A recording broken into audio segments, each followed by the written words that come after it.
Well, good evening, everybody. It's the Cryptid Huntress. Welcome into On the Hunt tonight. We have a wonderful show for you guys tonight. I have my buddy, Jerry. Just kidding. His name is Jerry. My dad's best friend. One of his best friends. His name was Jerry. And I was asking Jerry if that's what people called him, and he said yes, but sometimes. But we have Jerry Millwood Jr. here in the studio tonight. You guys will remember Jerry. He's been on the show before. My gosh, we had a wonderful show last time he was on here a couple months ago. And I did ask him to come back soon. And I got him back here tonight, y'all. We're going to be talking about Dogman, Cryptids, and Dark Tales of Appalachia tonight with Jerry. And you guys are in for a huge treat. And I can't wait to get this one going. He's taken a bunch of reports out of the South Mountains of Western North Carolina, y'all. And, last weekend we had Harley Owens here, and we had such a blast on that show. Harley and I were talking about the Oak Ridge Dogmen, actually, over there in East Tennessee. And so Jerry's over in Western North Carolina, not too far from where Oak Ridge Dogmen are, as a matter of fact. And so, we're going to get into a little bit of that tonight as well. So y'all buckle up. Okay, we got a lot to talk about. And, of course, we're also going to get into the feral people of Western North Carolina as well, down in the South Mountain area.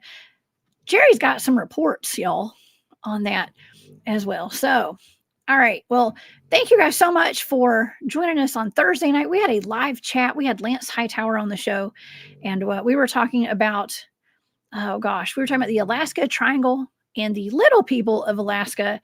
And Lance is a wealth of knowledge. Gosh, I can't wait to get him back on the show soon. And thank you guys for spending your Thanksgiving evening with us over here. And I hope y'all had a wonderful Thanksgiving. I know I did. I ate too much. I even had leftovers today, and I'm still full. I'm still full from Thursday night. Okay, so, but anyways, okay. So thank you guys so much for being here tonight. If you guys would like to check out my website, get in touch with me or whatever. My website is thecryptidhuntress.com. Y'all can find all of my social media links over there. And my Patreon link as well. And my shop, it's called War Woman Goods. Thank you guys so much for shopping with War Woman Goods over on Etsy for your Christmas shopping. It's amazing. Thank y'all so much for all your support. It really does mean the world to me. And if you guys have not done your Christmas shopping yet, my shop is on sale. I do sell Native American vintage jewelry and other vintage goods and stuff over there on that website. You can also find the more, I'm going to say, the pricier items and stuff are over on my website. If you go over to my shop, it's like the bigger items, like squash blossom necklaces and things like that. I have that on my website. Okay, so if y'all want to check out those things, those goods, go over to my website over in the shop area. Okay. All right, y'all, let's get to our show tonight. And thank you guys so much for being here, for my moderators. I see y'all in here. Thank you so much for all your hard work and stuff. I appreciate it.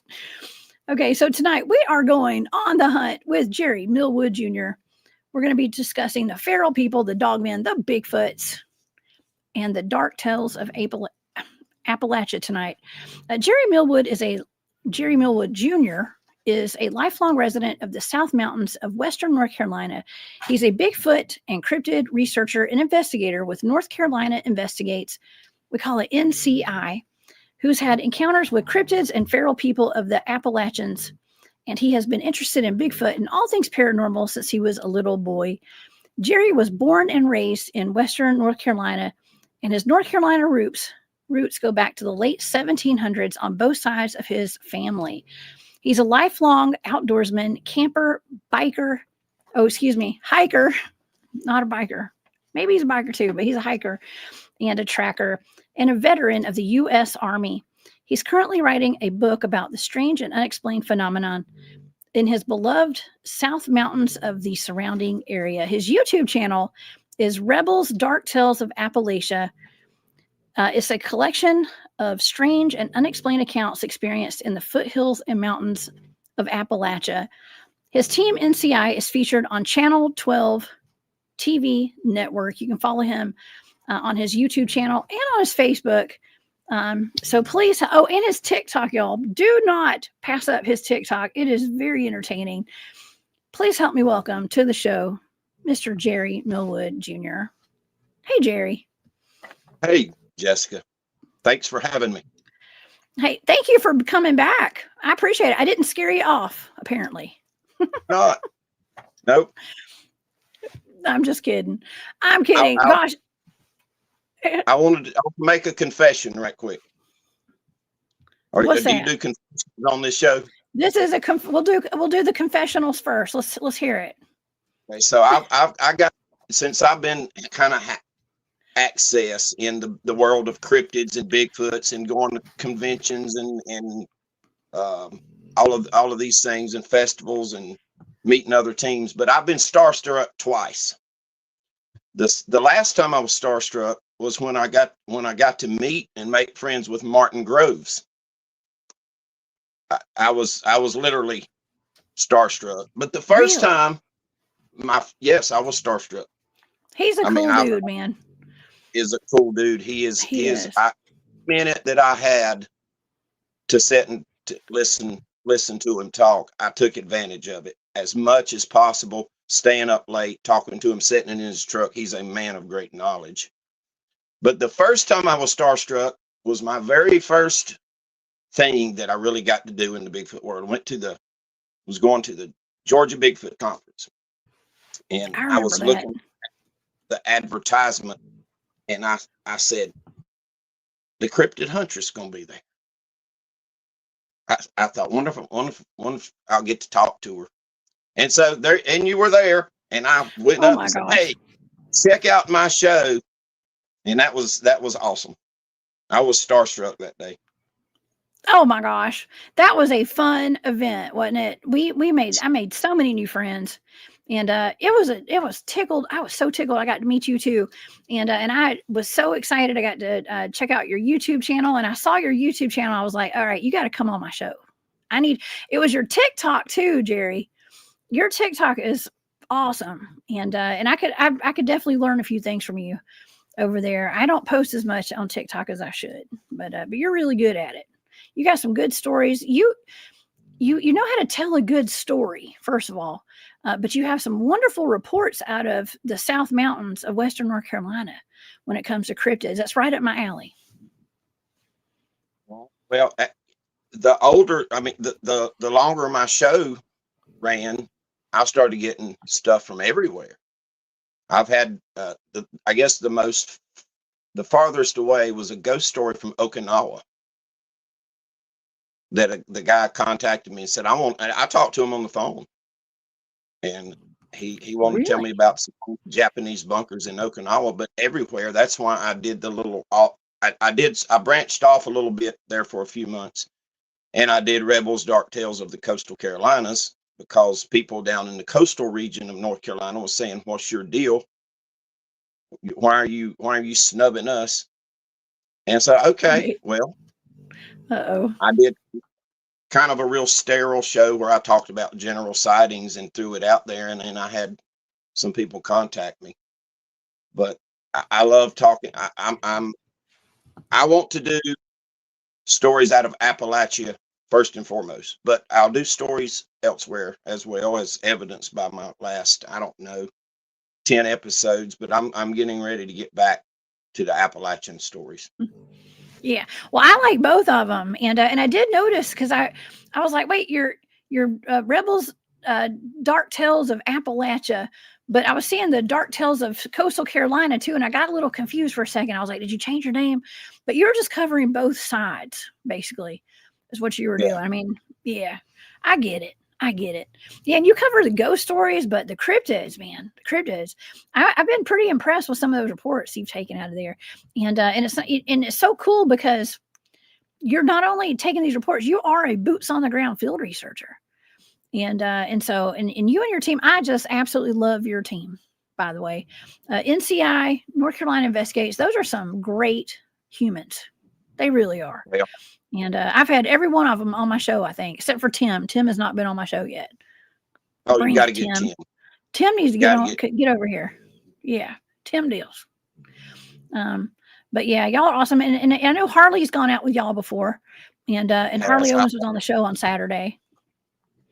Well, I've threatened Harley that he needs to get in his vehicle sometimes and come to the South Mountains, and he can go into the South Mountains with me. So he better know I'll cross that Tennessee border and come get him. Will you? Well, I actually did an investigation back. I can't remember when that was. I think it was in May. I think I was over in East Tennessee. We went to a cemetery over there in East Tennessee. It was somewhere around Cott County. Okay, and that's where we've had all these, the reports of like Amber Miller and Tony Aarons who died, and from animal attacks over there. And it's not too far. It's like 2 counties over from Oak Ridge Labs. And I'm sorry, y'all. I tried to get my dog to stop snoring. I can hear her snoring over there. She's like a 120-pound German Shepherd, y'all. So I apologize if y'all hear my dog snoring tonight. But okay, so it's only about 2 counties over to Oak Ridge Labs, and we covered the Oak Ridge Dogman last Saturday.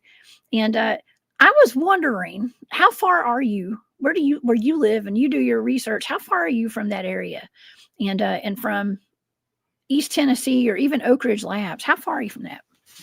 A couple hours drive, something like that. So close. So very close. Lots of activity. Yeah. And I want to go there. I want to go out to Harley to some of his research areas. I've never got to hunt with Harley. I met him for the first time at the Georgia Bigfoot Conference. We became instant friends, and we text back and forth quite a bit. Try to keep track of my little brother. You're tall little brother. Very tall little brother, yeah. But giant. I love him. He is. He's 9 foot. He's almost 9 foot tall. Yeah. Well, okay. So there was something really funny that we started talking about, because we were kind of joking around about Dollar Generals. Okay. My audience will remember this. Somebody in the audience was like, Dollar Generals are portals. They said, because we were saying like, there's nothing out there where we go to a lot of these places, but there's Dollar Generals every block, right? Or in every town. And that was one of the highlights of the show last weekend, was joking around about Dollar Generals being portals and jump rooms to other states and stuff. So I don't know. What do you think the probability is of Dollar Generals being portals, Jerry? The town closest to me, it's called Kaiser. That's spelled Casar. And we don't have anything, but we got a Dollar General. So we could have a DG portal right up here. I think Kaiser itself is a portal sometimes. When you pull up at the Dollar General and one of your pals has got their mule tied up to the Dollar General sign, go in there and get them some groceries.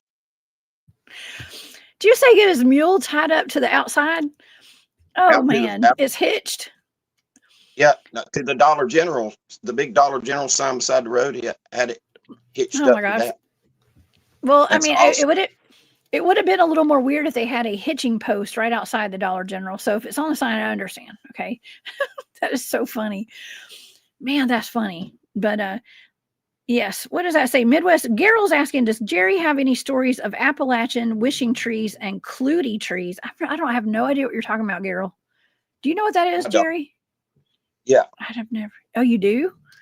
There's a number of different kind of special trees, that it depends on where in the Appalachian Mountains you are, because some of the lore and such changes from small region to small region. You can live in a holler and the culture's almost, substantially different than the holler that's 10 miles away.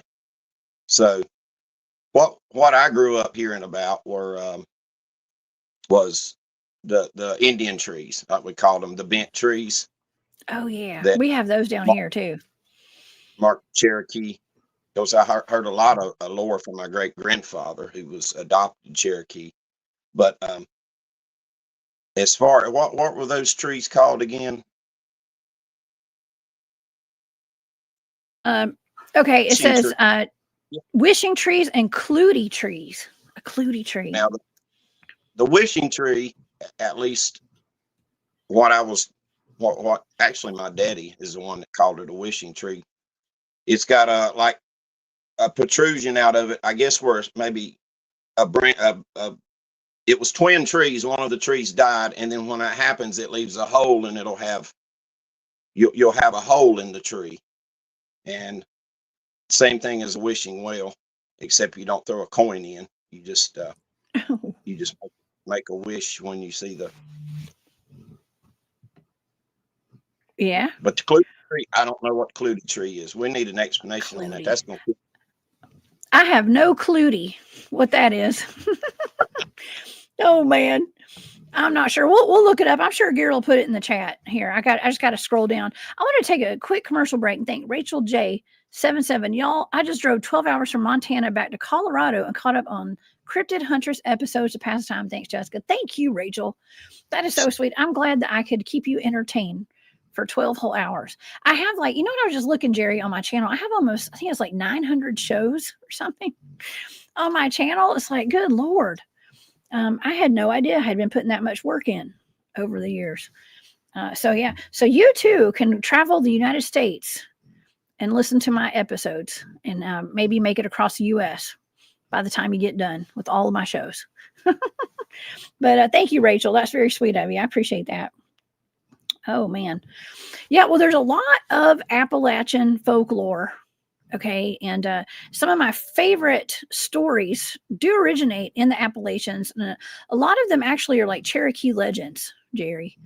I often talk about my favorite witch. That is called Spearfinger up there. And she actually roams the woods over by where you live, if I'm not mistaken. Have you ever run into Spearfinger? I have not run into Spearfinger, but when my kids were growing up, I told them about Spearfinger and they were terrified, which served its purpose. I wanted them not to go in the woods themselves ever. Do you think that that's where some of these stories kind of originate from too, is like parents and people trying to keep people out of certain areas of the woods? I think with Spearfinger, I think that there's always some truth in everything. And there's something to it. We just don't quite know. But a good parent will capitalize on something when it's a tool to help keep your youngin straight. God knows I needed all the tools I could get. Oh God, I know. I have an 11-year-old, Jerry. Okay. And so I have to, yeah, it's a good way to keep the kids out of the woods or places they're not supposed to be at night. And plus the fact that Spearfinger eats the livers of little kids too. That's scary. It's definitely scary. But nonetheless, y'all got a bunch of boogers out there, don't you?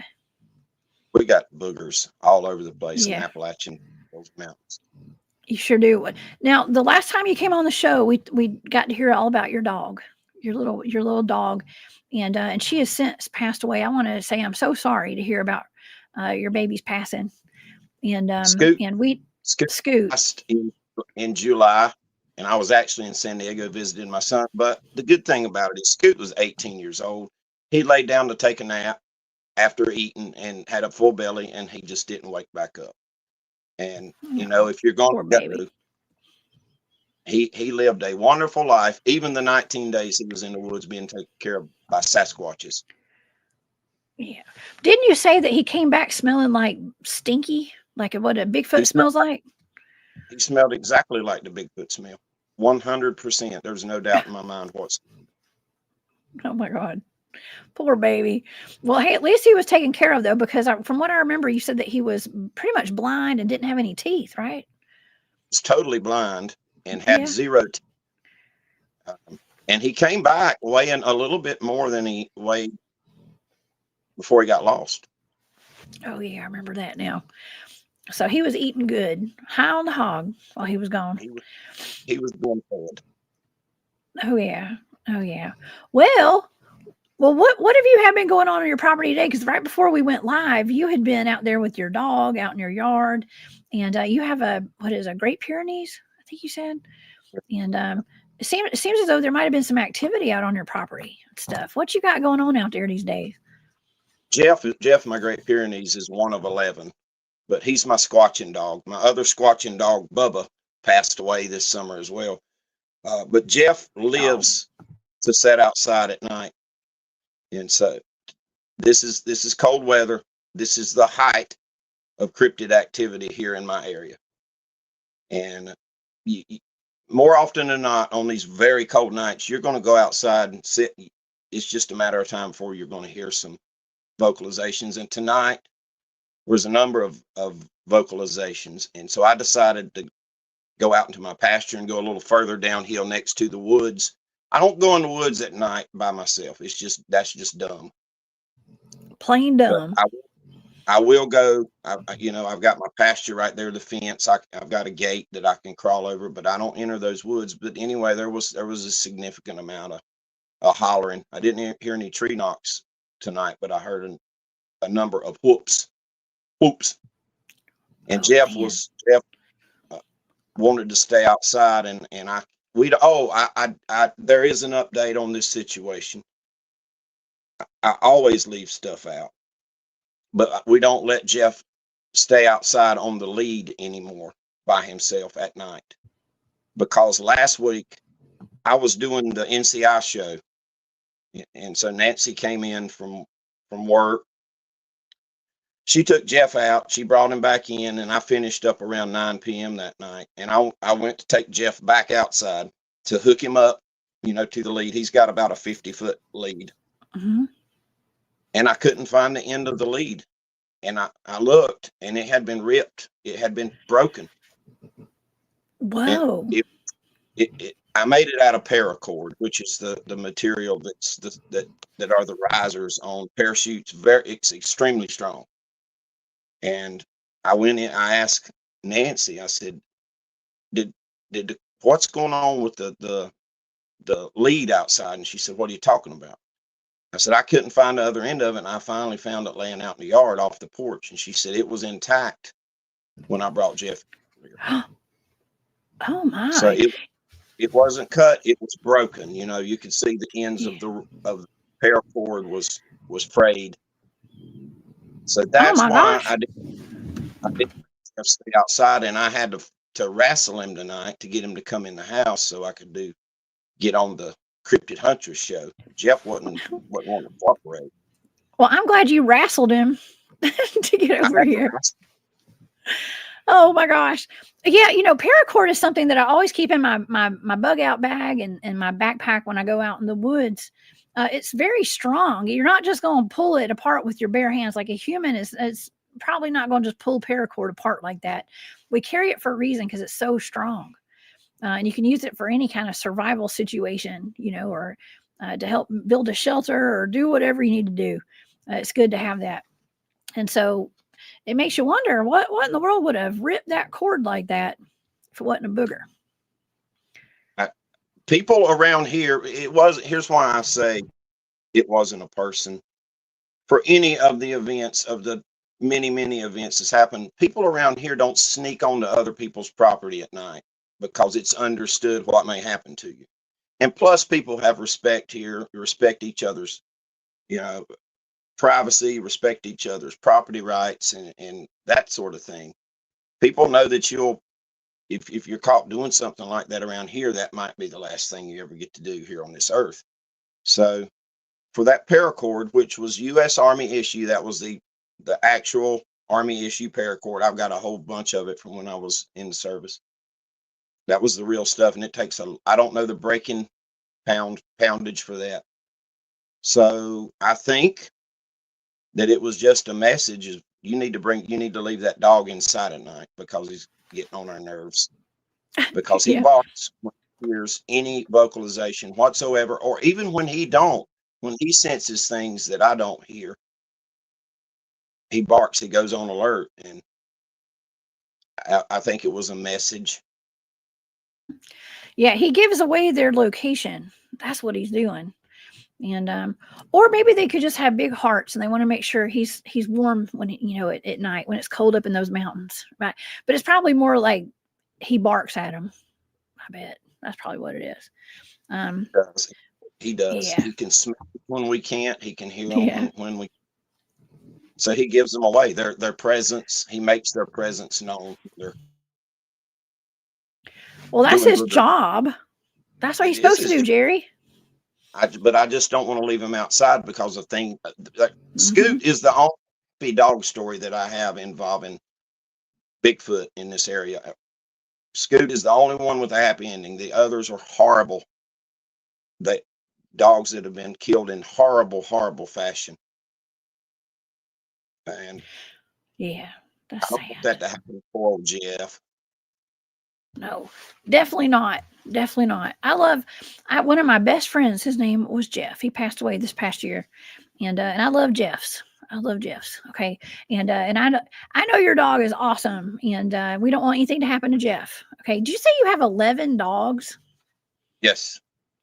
Oh my gosh, you are in competition with the highest number of dogs my grandparents had. My grandparents had about 11 or 12 dogs at one point. That's a lot of dogs. But you live out in the country, plenty of places for them to run and stuff. So that's a beautiful thing, man. If I could, I'd have 11 dogs too. Well, But we it's had 13, and oh, you did? yeah, Oh, what we have rescues. Only one of them's not a rescue. So sometimes they come to us old, like Scoot. We got Scoot when he was 15.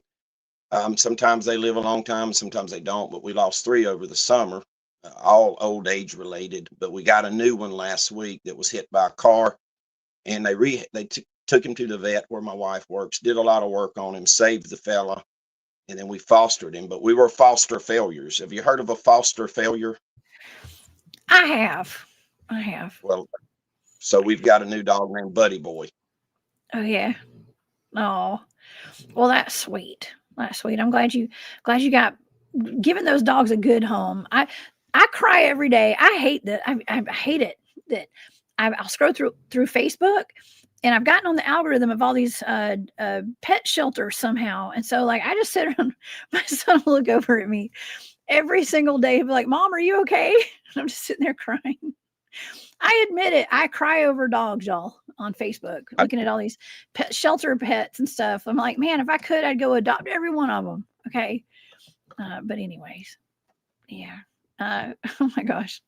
Well, how do your other dogs react to the activity of the cryptid activity that's on your property? And actually, before you answer that, let me say thank you to Margaret. Okay, she said thanks. Was that treats for the snoring Freya? Thank you. If I could, I would go push my dog over to her crate over there and get her away from my microphone, y'all. I'm so sorry. She fell asleep after the show started tonight. Thank you, Margaret. That was very sweet of you. I appreciate you. But yeah, how do your other dogs react to all this activity you have going on around your property, Jerry? the new guy, Buddy Boy, who, by the way, I got that name from Tim Deals because he calls everybody Buddy Boy. Oh He yeah. doesn't like the very first vocalization he heard. He tucked tail and was wanting back in the house. And I assume that'll be the way that he reacts to it all the time. We had a part German Shepherd named Bubba. Bubba passed this summer, but Bubba was 75% of the time very aggressive when he would sense something close or hear vocalizations or hear him walking in the woods down the hill or whatever.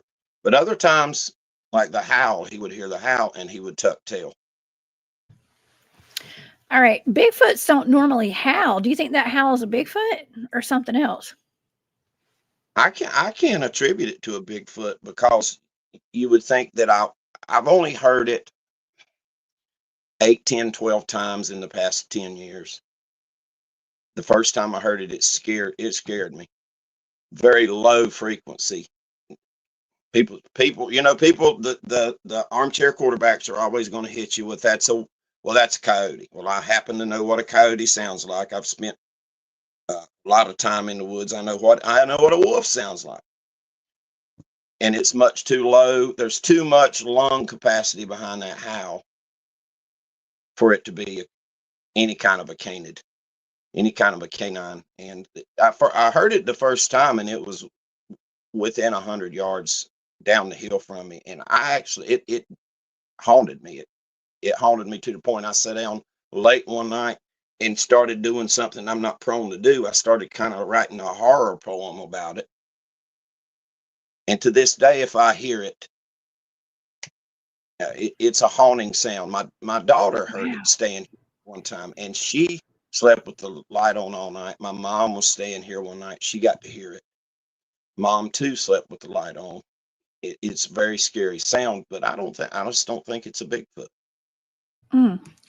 It almost sounds like an infrasound type of a thing, like where it's on such a frequency to invoke fear into you and to let you know there's danger out there or something. And I've heard, I had Cindy Goodbreak on the show about a week or two ago, and she's out in Idaho, and she's been spending a lot of time in Texas and Oklahoma lately.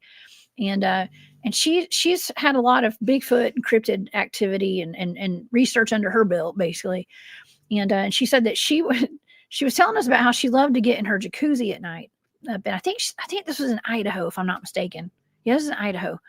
She said she would get in her jacuzzi at night by herself, and there's a werewolf. I mean, she has multiple werewolves around her property, and she doesn't think they're just dogmen. She thinks they're actual werewolves. She said, but she said that she would hear them with their growls and their howls and stuff like that, and it was almost like there was a frequency to it, like what you're describing. So it was very similar. Yeah, and it honestly did. I'm not exaggerating or being overly dramatic. That night, most nights I'm out by myself, as in it's just me and a dog or two. But that night, when I heard it terrified me, and it made me, and the dog Bubba was with me that night, and we both wanted back in the house. And I came back out on the porch, stand close to my door, listening for it, but it didn't do it again that night. So what's the Oh, wow. how many alternate explanations can we come up with? There really ain't but one. Well, don't you know it's coyotes? I'm just kidding. People want it to be something simple. You know what I mean? It's like my dad too. Like my dad would always joke around with me about, I'd say, well, Dad, I was out there with, looking for Bigfoot again this week, and he'd be like, oh, it's just bears or whatever. And it's just such a simple way to like kind of keep your head in the sand about stuff, and that's, people don't want to believe what's really out there. I think, Jerry, I think that's what it is. Comfortable staying in that box.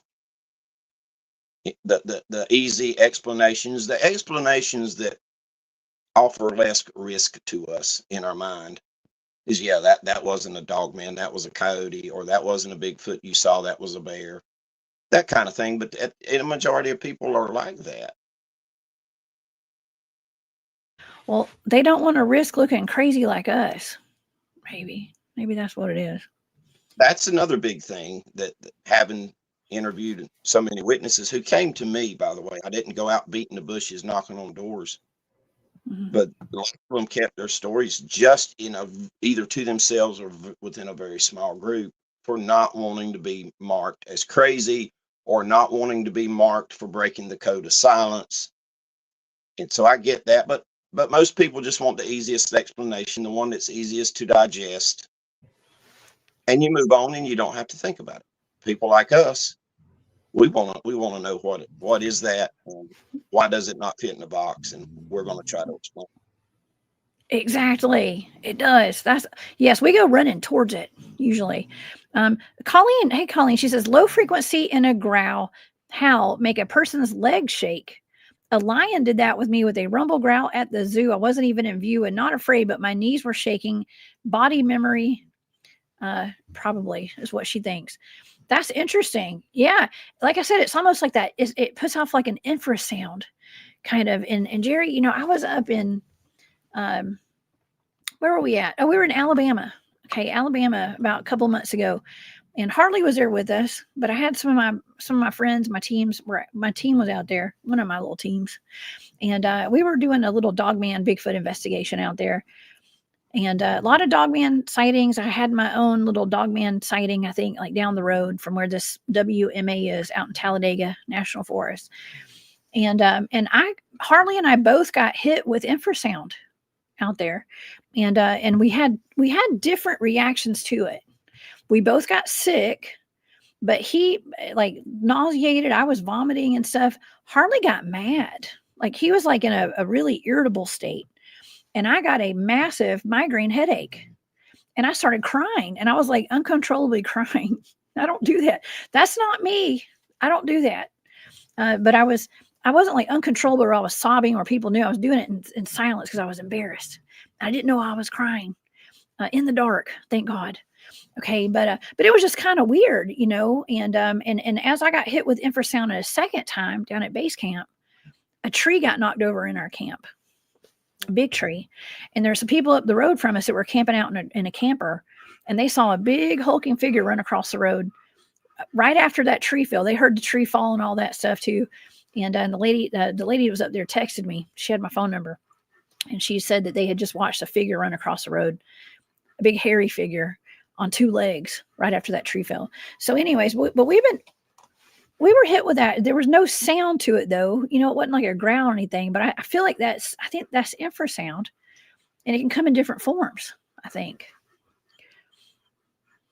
Yeah. And I think the closer you are to any number of the vocalizations, you're affected in ways that you can't fully comprehend.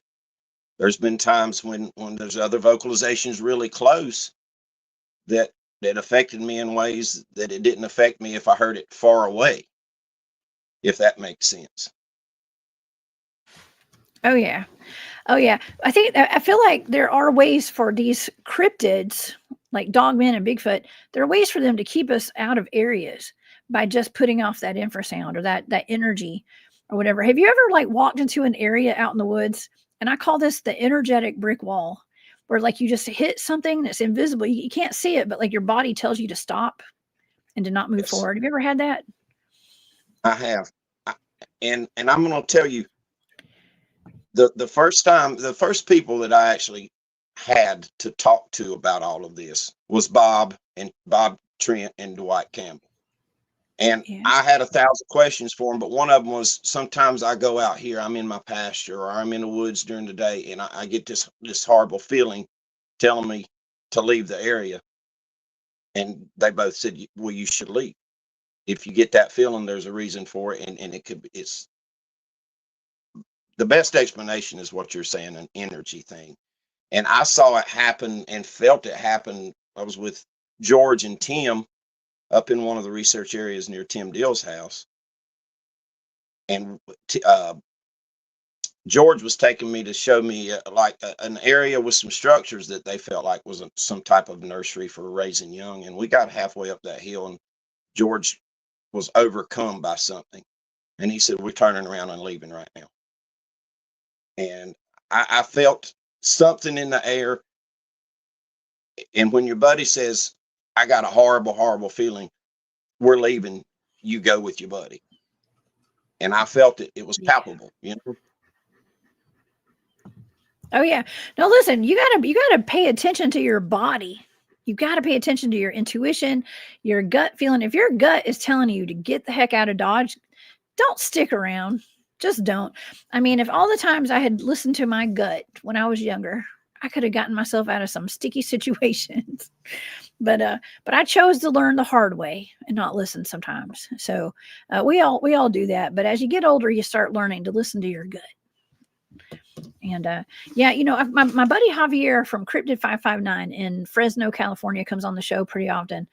And his cousin Jesus is one of his teammates. They go out and do a lot of cryptid investigations out in like Yosemite National Park and places around Fresno down in California. And his cousin, when he the cousin is like the gauge. Okay. And by the gauge, I mean like when something feels off to him, that's when they know, like, get out of there. Like he's the one that will pick up on things. He's a little more in tune to the environment and the energies maybe.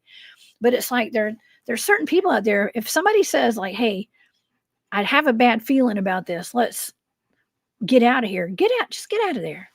there's no point in sticking around unless you're ready to fight or get eaten by something. I don't want to get ate. I don't want to get ate up. That's right. We don't want to get ate up. No. Yeah. So that's a piece of advice that I've listened to since. There's been 4 very scary incidents happen at night in my pasture while I'm out there counting heads. And each of those times, I didn't just see something or hear something. I felt something. I felt what you're talking about. Mm-hmm. And each time, and I'm not ashamed to admit it, I turned around and this hill is at a 45-degree angle. And I came up that hill like I was 20 years old again because of the feeling. One time I hit red eyes in the woods with my spotlight. Another time I was whistled at, which was very creepy. And twice I was yelled at. And the very last time, there's Todd Landers. There's my boy. Shout out to Todd Landers. I figured you knew hand. Todd. That's your right-hand man. I don't think I met Todd. What's up, Todd? Thank you for being here. He's, if I'm, I'm kind of, I have some distance between me and Bob and Dwight and George and Rob and Tim, and Todd only lives about 40 minutes from me. So Todd joins me often when we do things, especially at kind of a moment's notice. Mm-hmm. Cool. But the last that I got yelled at, it was close enough where I physically felt it like you feel it from a bass speaker. Mm-hmm. Yeah, I didn't feel as terrified as the howl makes me feel, but I was wanting gone and back up the hill, go in the house, and maybe come out on the porch. But that feeling, I'm not going to ever ignore that feeling, ever. Man, yeah, don't ever ignore that. Oh, that's a good way to look at it, or how to describe it, is like bass. Okay, I know when I was in college, I used to love to go to concerts and hear DJs play at like raves and stuff. Okay, and the thing was, you get too close to those speakers, you can feel that bass, and it'll make your hair stand up. But you may not. I mean, it's an experience. Do you know what I mean? It's different. It's different. It's not my favorite experience. I am not into bass. Listen, I grew up in a town where everybody had bass in their speakers and their cars. And I was always like, it'll make your whole entire house vibrate when they go by and stuff. And that's interesting that's how you describe that, because I've actually experienced something like that out in the woods. I heard a low growl one day, and I still don't know if it was like an animal or if it was a Bigfoot, but I've heard something like that. It was like a low growl and it had that bass to it. That's interesting. It put off like a frequency, or it was like, you could feel it in the atmosphere, but you couldn't hear it as much as you could feel it. If that makes sense. Kind of like the bass experience. Yeah. But what Todd's comment was referring to, I believe that was the first time we ever did a night camp, a camp out here in this creek bottom, and we did a night hike. And on our way to our turnaround point, gosh, it wasn't too far from camp. Todd and I was kind of lingering in the back, kind of away from the group, and we heard that large sound of something inhaling or exhaling, and then this. That same night, we had a rock thrown at us later. That's what Todd was talking about. But that sound that night was close. As a matter of fact, it was just down the hill. Pretty much, we think it was in our camp when it yelled at us. In your camp? Do you think it was cloaked? No, I think that we left camp. We had to, straight line distance where we was on high ground wasn't too awfully far from camp. It was just, there was a lot of steep hill between us and camp, so we had to come around the end of the ridge. I think it came into camp and was snooping around and yelled at us. Oh, well, you mentioned the red eyes. Thank you, Max Life. It could be a Bigfoot or Mothman. Actually, a lot of cryptids have red eyes. Was that red eye reflection or eye glow? How would you describe the eyes that you saw? Well, I saw I was using a light at the time looking for one of my alpacas that was unaccounted for that night. I didn't pick up the eye shine from having the light shining directly in that. It was out in the periphery, and it happened so quickly. It could have been from the light, or it could have been glow. I don't know, but it was just barely in the periphery of the light. You know, it wasn't in the main part of the beam. Yeah. And that terrified me. And I did not hang around to continue to see what the red eyes were going to do because I had that bad feeling. Oh yeah. Well, I think yeah, I would get out of there if you're having a bad feeling. We have a question. We have several questions from. I can't read your name, but thank you for being here. It's a bunch of letters right there. Let's just say SFH. Thank you. Is it cryptids causing missing time? Now, Jerry, have you ever had a missing time experience? I have, and I have an answer for this. But what do you think? Do you think cryptids could cause missing time? I think that they have powers we don't understand that affect us mentally. And I've been out in the woods before here in this area and just lost track of time. One time, and this is not in my DNA, but because of my military background and being raised in the woods, but one time I got lost and till I got reoriented, and I was like, how did this happen? How did that happen? Walking through an area that I knew well. So I know exactly what they're saying with that question about missing time. It's very possible. Mm-hmm. Well, in my case, with my teams, the head of my original Bigfoot research team, he always would tell us, all roads lead back to ET, he would say. And I thought, man, that is such a broad umbrella way of thinking, you know. But the longer that I've been doing field research and being out here, boots on the ground, and having face-to-face encounters with ETs on more than one occasion, I would say that all roads may lead back to ET, actually, in my experience. And I think that some of that missing time has to do with ET, but that's just my opinion. And that's just my experience. So I think everybody's different with that. And it could be a lot of different things. Portals, ETs, whatever. Time technology. I cover all that on the shows that we do. Even bringing some of these secret space program people onto the shows, talking about the time travel technology that even our government has. Okay, so and all these programs that they've had, like Project Pegasus and CERN, and these large ion and large hadron colliders that are all over the place, opening portals. And you know, that's what Harley and I got into last Saturday, was talking about Oak Ridge Labs and the large ion collider they have underneath there. And they admittedly have this thing in Eastern Tennessee, and they work with CERN over in Switzerland and on a project called Alice. Okay, so and we're looking at all these other Department of Energy, the DOE headquarters all over. There's like, I'm going to say there's like 20 of them at least in the United States. When I was at Brookhaven Labs up in New York, we got into that conversation a little bit this past week with some guests that I had on. But if they have, let's just say they have these like large ion colliders underneath all of these Department of Energy buildings. And we're talking about all over the United States. What is that doing? If they're opening portals, they're messing with space and time. What does that mean with like the cryptids and stuff? Like, how does that affect the cryptid activity that we're having out there, Jerry? What do you think? Yeah, there's so much going. The old Leonard Skinner song, "Things Going On That We Don't," that you don't know. There's so much of so many things going on that we have no clue about. We've got some hints on some of the things, but when it comes down to it, at the end of the day, we really don't know. And a lot of these places are in forested areas, wilderness areas, and it's got to have an effect on all the wildlife, but especially an intelligent creature like a Bigfoot. Mm-hmm. That's right. That's right. Yeah, there's a whole lot we don't know, and we may never know. And but there are a lot of whistleblowers that come out and talk about stuff like that. But then, you know, when it comes to people like, let's just say, I don't know, there's been several whistleblowers who have ended up deceased. Let's just say that. Okay, I'll just leave it at that. And so that's why maybe why we don't get all this information that we should be getting when it comes to this.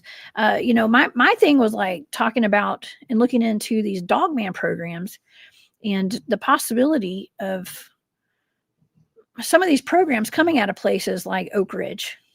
Oak Ridge Labs in that area. And now, Jerry, you've taken some Dogman reports, if I'm not mistaken, or have you had some Dogman activity around where you live? Well, there's evidence. George Lunsford and Tim Deals were of the opinion that it's very possibly a Dogman, because we found these kill areas with large concentration of deer kills in a very small, relative to the rest of the woods, small area. We've got two places. We found in these dead deer with crushed, fractured ribs, broken necks, legs pulled off. In other words, these deer have died in ways that that's not going to be attributable to any known wildlife. And so they said, you could have Dogman activity. And I had never really talked to anybody around here about Dogmen until recently. I dove into the time period of 1978 into 1979. There was a absolute, just a 36 sightings or something like that in less than a year. And there was some things I couldn't piece together. After I had the privilege of getting to talk to some of the original witnesses, Dwight Campbell found an old documentary and turned me on to it. But here's the deal. There was evidence of a Bigfoot, probably an adolescent, that was seen by multiple people. There was also, at the same time, there was a big male black panther that was being sighted. But there was one sighting and some footprints that take us in a direction that a lot of Bigfoot researchers don't want to go, and that's toward the Dogman, because they cast some prints. I saw a picture of the prints, huge canine print, huge. And so the old timers that found the tracks and everybody that looked at them said, this is weird, that they're definitely canine, but they said it had maybe even a tiny bit of feline characteristics to them, but they were huge. But there was a lady, and she was driving at 10 o'clock in the morning, and she saw a figure in the road. This was in December of 1978. She saw something in the road ahead. She thought it was a dog. She got closer. It was much too big to be a domestic dog. And she kept going, and as she passed this creature, it was on all fours, but it was looking down into her passenger side. Like it was so tall, standing on all fours, that it was looking down into the car as opposed to up. So you throw in those unexplained tracks. You throw in that sighting in particular, and there was a lot of those howls heard during that time period. There's that howl is a noise that other people in the South Mountains area has heard, and I've interviewed them. So Jerry, what does that tell us? Jerry, I got to tell you something. As you're saying all this, I was like comparing this to my experience. Okay, because all right, so I believe that I saw my first two Dogmen about back in July. And I was leaving Alabama, the same place that I took my team out to about 2 months ago to go do that investigation out there with the Dogman. I got the infrasound hit. I got sick. We had Bigfoot. We found huge Bigfoot footprints around this abandoned campsite that was out there on Sunday morning. Excuse me, after the tree had gotten knocked over in our camp and stuff. But part of the reason that we went there was because not only the Dogman sightings that people had, I had my own Dogman sighting. Leaving there late one night when I was at a camp out with some friends out there. And what I saw sounds almost exactly what you were describing. Like what you were describing. Okay, so what I saw looked like, I thought it was a panther. Okay, it was all black. I thought when I first saw it, I thought I was looking at an African dog, all pitch black, with white, shiny teeth. Excuse me. And it had like a pit bull looking head kind of, but it looked like a panther kind of, but also like a dog, like a bear. And I couldn't tell what I was looking at. And it moved like a panther. It was the size of a bear, but it looked like a hyena kind of, but it was all black. and excuse me, and it was like squatted down in the tall grass, and it was like hiding. It was weird. It was kind of like what you just described that woman saw. Interesting, right? Yep, very interesting. Very interesting. And you know what's crazy? Just a couple of years ago, I wouldn't even, it wasn't that I said, okay, these other cryptids just absolutely don't exist. I was locked in on Bigfoot, but for the most part, a couple of years ago, I wouldn't even entered a conversation about Dogman. But so much has, Right. a lot of water under the bridge between then and now. A lot of things made me come out of that box because I was in a box on that. Well, it was really odd, okay, and to have something black, it didn't fit any of the categories of like the dogmen that we see. By the way, thank you, Larry Sharp, for that super sticker. He says, "Happy Saturday and prayer, y'all." Thank you, Larry Sharp, for your support. Thank you for being here tonight. That's another Alabamian. Okay, he lives in Alabama, probably not too far from where I saw the dogmen stuff. Okay, where all that went down. So thank you, Larry. But Jerry, we've got these charts of these dogmen. And what I saw really didn't match any of these. And when I was looking at it, it kind of looked more like the hyena type kind of, but it was all black. And the head looked more like a panther or like one of those cane corso dogs or something. You know what I'm talking about? It's like a pit bull with like the ears. The ears were rounded, but it looked like a pit bull that looks like a panther. Okay, they have those. Okay, they have those. And that's what I thought I was looking at. And it wasn't until the next day when I got home at like 2 a.m. and I texted the guys back at the base camp to let them know what I had seen. And Mark Green was like, "Well, hey, I know the person who owns that property right there. Not only do they have boogers out there, but they also have had dogman sightings on that property," he said.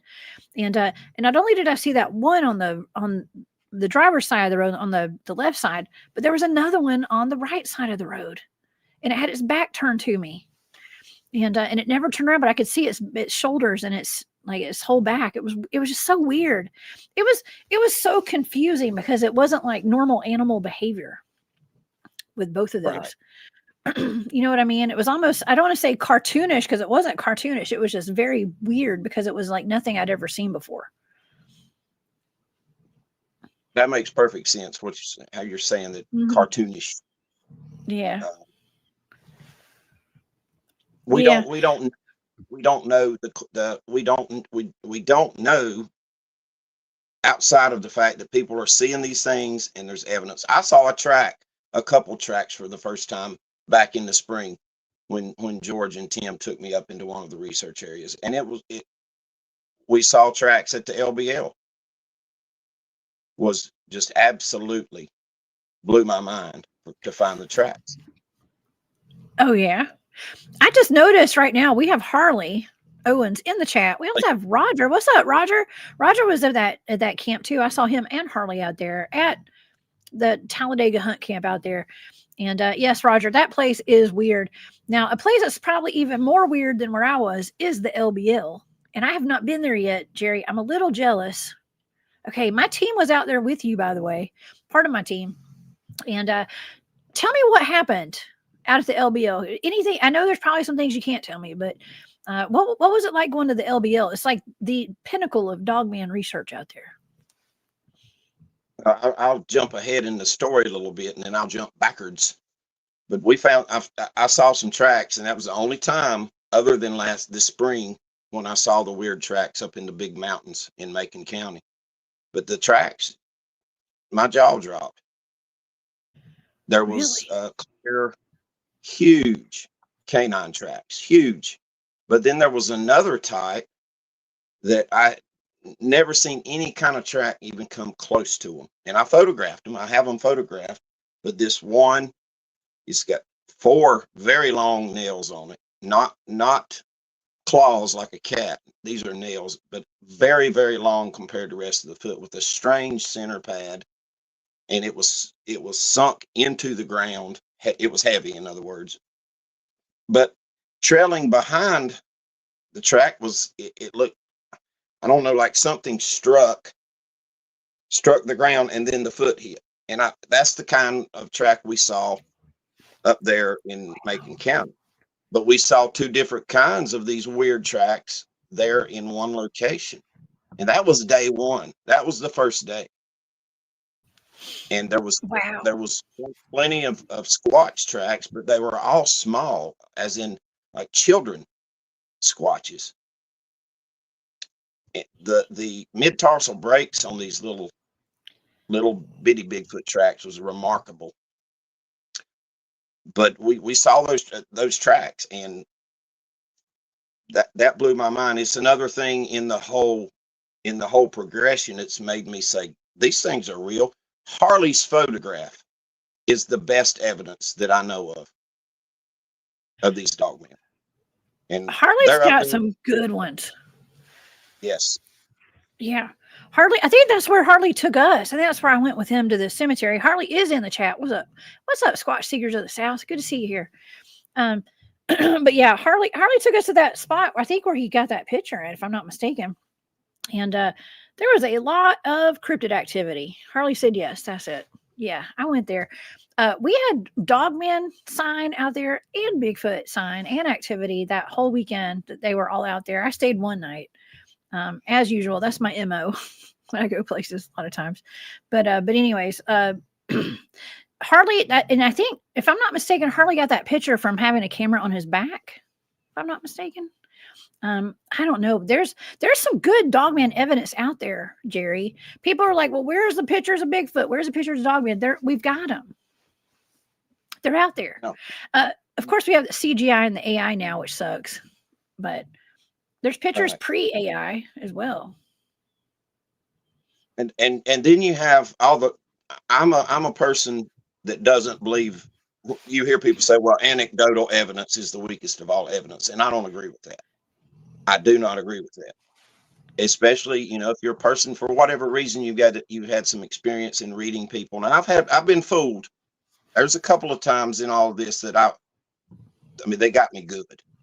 But all in all, I read people well. And when I got to meet Martin Groves and hear the things that happened to him out of his mouth,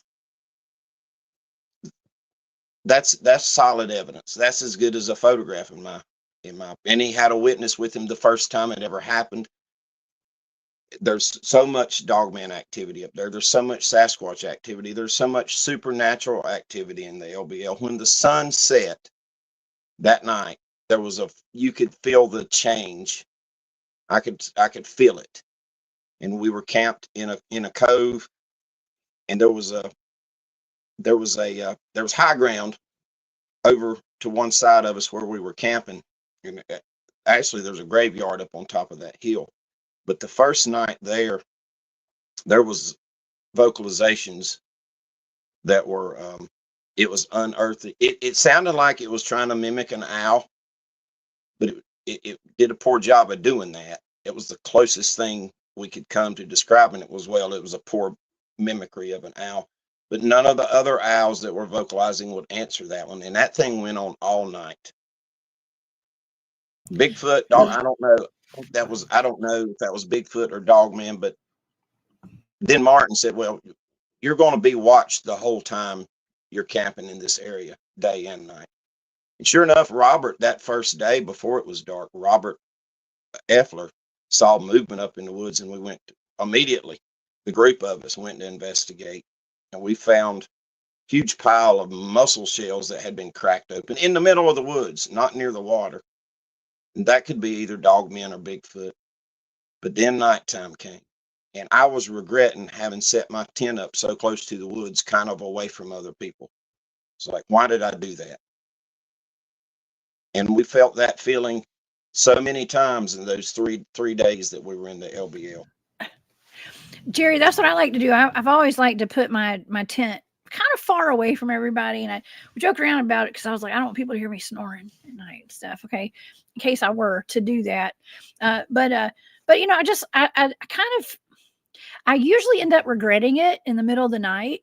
You know what I mean? Like when I'm having to walk back by myself way off in the woods, but in my tent by myself, and so that's happened. But I think I get some activity when I'm out there by myself. And I don't know, I'm not going to say it's because I'm a woman, but it could be. It could be. You know, out there by myself. It's not the safest thing to do. I don't recommend doing that, y'all, to anybody. It's just what I like to do. But sometimes you get more activity in the middle of the night out there. They'll come mess with you and hit your tent and poke at you. And that's why I put my cot in the middle of my tent. I usually will take a big tent and my cot will be smack dab in the middle so nothing can poke at me with the finger, you know, through the side. You got to really get in there. You're going to have to poke hard if you're going to try to get at me in my tent. Okay, just saying. Yeah. Yep. They will come in on the camp at night, and that's happened a number of times here where I live, down in my creek bottom. It happened twice when I was down there camping with various parties, and then the family that camped down in my creek bottom last year and heard the gibberish, they came in on them and surrounded the camp. They're keeping a close eye on us is what they're doing. And they were doing that up there in Kentucky as well. Oh my gosh. Well, you know, my good friends, I have Joe and Pat and Robert, his wife, Angie, they got a really cool thermal video. It's either thermal or I think it's thermal, maybe a FLIR. I don't know. So they got a video at the LBL of what looks like it's either a Bigfoot or a lot of people. I know the North American Dogman Project kind of ran with the idea that it was a dogman holding a baby, but it was right there in the LBL somewhere. Now they came on the show. I had done some remote viewing on that, and I don't know if it was a dogman or a Bigfoot. I think we decided it was a dogman. Okay. But I don't know. It's some of the best, I think it's thermal, if I'm not mistaken. I think it's the best thermal evidence, I think, of a possible dogman. Okay, I know Harley's got the straight up picture of a dogman, but this is some good thermal. It's like a whole video. And you can actually see it moving and turning its head. You can see the muzzle on it and the ears and everything. It's amazing. It's amazing. I think that's a great place to go get evidence and to go get scared. Okay, did you ever get, you don't ever get scared, do you, Jerry? You didn't get scared out there. There's times when I feel fear. Yeah. I'm not one. I mean, there's been times when I've ran, when I was by myself out here down there next to the woods, that all these things happened, that I ran up the hill and got out of the area because it's what I was told to do by people who knew more than me. If you get that feeling, get out. And I did it. But I do get fear sometimes, yeah. Yeah, it's okay. Listen, I get startled sometimes as well, and fear, or just that feeling of like getting out of there. When we say like trust your gut, go with your gut, get out of there, get on out of there. But there's been some great evidence out there, and I don't know. That's on my bucket list. I'm definitely going up there soon. I do have a regular co-host of mine that's in the chat right now. We got Cryptid. Mark Maychek lives up there at the LBL, and he always keeps me posted. He's like my resident expert. I know he doesn't like to be called an expert on this, but he's my resident LBL correspondent. Let's put it that way. That's a good way to put it, Mark. I hope you like that. But yeah, he keeps his ear to the street up there for me. Which Mark was it? Mark Maychek. Oh, okay. Yeah. Cryptid. He's in the chat. Right here. The chat is moving so fast, y'all. I can't keep up. Every time I try to hit somebody's comment, it goes to like 3 down, and I can't ever get to them. So sorry, y'all. We have a wonderful crowd in here tonight, and a lot of people in here, and a lot of researchers, Jerry. We have a lot of Bigfoot field researchers here in the chat tonight. Awesome. A lot, as we normally do. We definitely do. Okay. Well, we're talking about fear. Okay. And we're talking about some of your reports that you've given on your TikTok and on your YouTube channel. One of them recently that you put out was talking about how a man they were frozen in fear when they saw this. It's like a Bigfoot was this the one with a human face? If I'm not mistaken, it was like a Bigfoot with like kind of or maybe this was a different one, but I think it had a human face, right? Do you remember that one? Yeah, Frozen in Fear. I posted that one today, but that was one of my older episodes. Mm-hmm. I try to sometimes and do an older one and repost it. But this guy was on Highway 226 the place where he saw this Bigfoot is only a 10-minute drive, and it's very near to a spot that we're currently investigating. But he was coming down 226 one night, and he saw the figure ahead. And when he finally figured out what he was looking at, he said he just felt kind of vapor locked and just froze and couldn't believe what he was seeing. And it was definitely a Bigfoot. I'm trying to remember what details of the face he definitely saw the eye glow. I'd have to go back and look at my notes, listen to the episode again, because I've got a lot of things bouncing around here in my head. But he said this thing stopped in the road in front of him. Well, he said that he felt hypnotized, if I'm not mistaken. It was like literally felt hypnotized. And I find that interesting because I've heard that before with cryptids, and somebody in the chat had asked about the missing time. Can cryptids cause missing time? Well, there's a lot that we don't understand about them. And we call that on my team, we call it the X factor. It's like there's just something we just don't know what it is. Some people call it the woo camp and the woo and whatever. There's just something that's like supernatural about them that we don't fully understand. And yes, they can speak telepathically, I believe. That's why my team's trained in remote viewing. That's one of the reasons that we got trained in remote viewing, so we could learn how to be more psychic and use our psychic skills and practice telepathy and stuff like that, because maybe that's how these cryptids communicate. So, like I said, there's a lot of things we don't understand, but could they hypnotize you? My goodness. I mean, just off the top of my head, I can think of 4 or 5 witnesses that I've interviewed that use that word hypnotized. I talked to the father and son, who I think that was the last episode I did, but they were out fishing down in South Carolina near Lake Moultrie, now on the Cooper River, off on a small tributary of the Cooper River.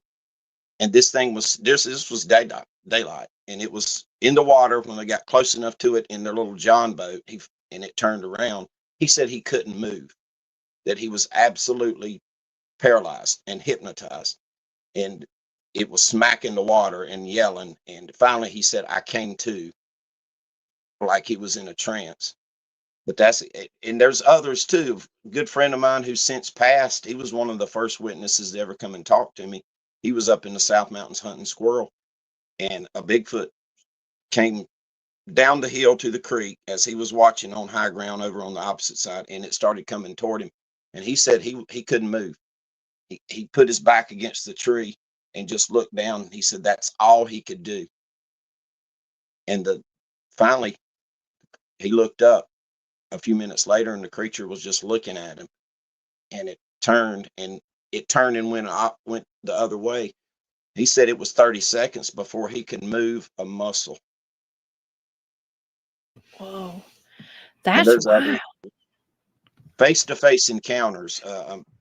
A guy who's now in his late 80s, back in 51 or 52, his daddy sent him down to the barn to cut a gas valve off on a tractor, and on his way back he came face to face with one, and he didn't run. He couldn't run. It was like he was frozen in fear. And if I thought about it, I could probably talk about 4 or 5 more witnesses who used the term feeling hypnotized or feeling like they were in a trance and just locked in a place. They couldn't run. They couldn't do anything but stand there or sit there. And the guy in the car, he was in his car, and he could have run that creature over, or he could have backed up. He could have gotten away, but he couldn't. He couldn't move. That's kind of scary, actually, if you think about it. Not being able to move and almost being like put into a trance state. And this is an interesting comment right here, too, from SF. I'm just going to say SFH here. Churches help with demons and poltergeists, but don't recognize cryptids, aliens, which is disturbing. Okay, well, I wanted to bring up this comment because of the word poltergeist in it. And that just it reminded me of something. I had MT Mike Tornincasa from MT Paranormal Life. He's a cryptid and cryptid field researcher, paranormal field researcher out of Ohio. I went on his show last night, y'all. If y'all missed that, go over to his channel. I was live with him last night. It was fun. But he came on my show a couple times. He's been on. He's talked about how he believes, and I think this is a great way to look at this, is that sometimes when we're out there doing our Bigfoot field research, maybe it's not always Bigfoot that we're experiencing. Maybe it's like poltergeist activity, he said. And I thought, man, I'd never even thought about that before, Jerry. Maybe some kind of, and maybe it's more like just paranormal if we're not actually seeing the Bigfoots out there. And of course, some people do believe that even like seeing anything with red eyes would be demonic. And now I don't believe that that's always the case. That's my personal opinion on that. But you know, when we say we don't know like what's going on out there, it could be all of this stuff going on out there, in my opinion. What do you think? There's a clear relationship between paranormal, or whatever term we want to use, and cryptids. There's a clear relationship. Mm-hmm. So many hot spots, to include here in the South Mountains. You don't just have booger activity.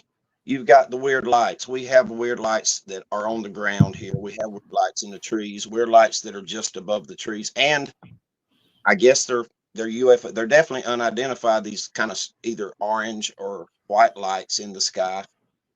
We can't explain those. The orbs, we have the orbs. These things are supernatural, in my opinion.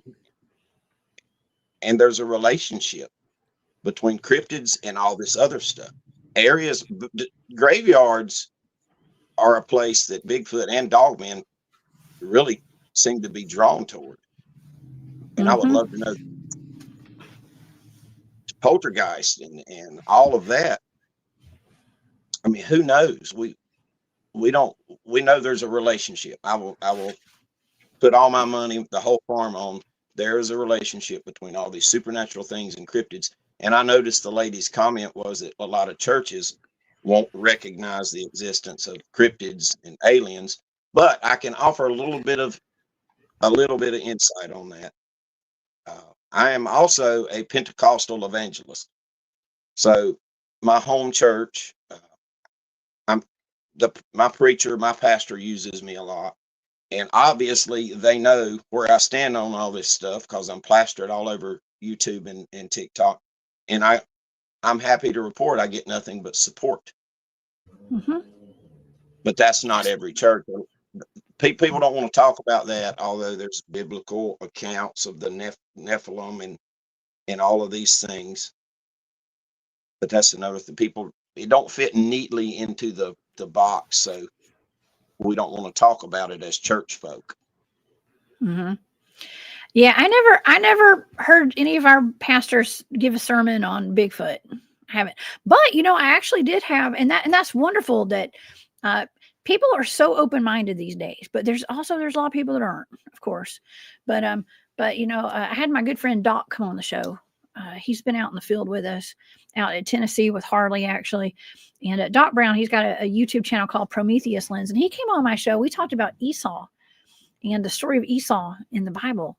And how he could have very potentially been a Sasquatch, like a Bigfoot, redheaded Bigfoot, or a giant at least, but he's covered in hair, right? So,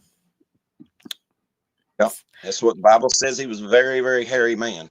Hairy. Mm-hmm. I'm trying to remember. I think Esau, the name itself, I can't remember. Don't hold me to this 100%, but I think the meaning of it may be along the lines of him being a hairy man.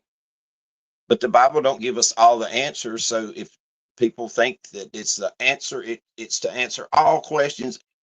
The Bible answers questions God intends for us to have the answer to, and he didn't let us in on all of his secrets. And then we see these things and people want to put their head in the sand because it doesn't fit neatly into this box or the theology box or the science box. So, well, we just all think outside the box over here on my channel and in my life. And I love having people around me. I try to only surround myself with open-minded thinkers because life is not fun if you can't think outside the box. I'm just saying. And I have a comment here from Colleen. Colleen, thank you so much. Says skinwalkers or S-walkers can hypnotize, thus missing time.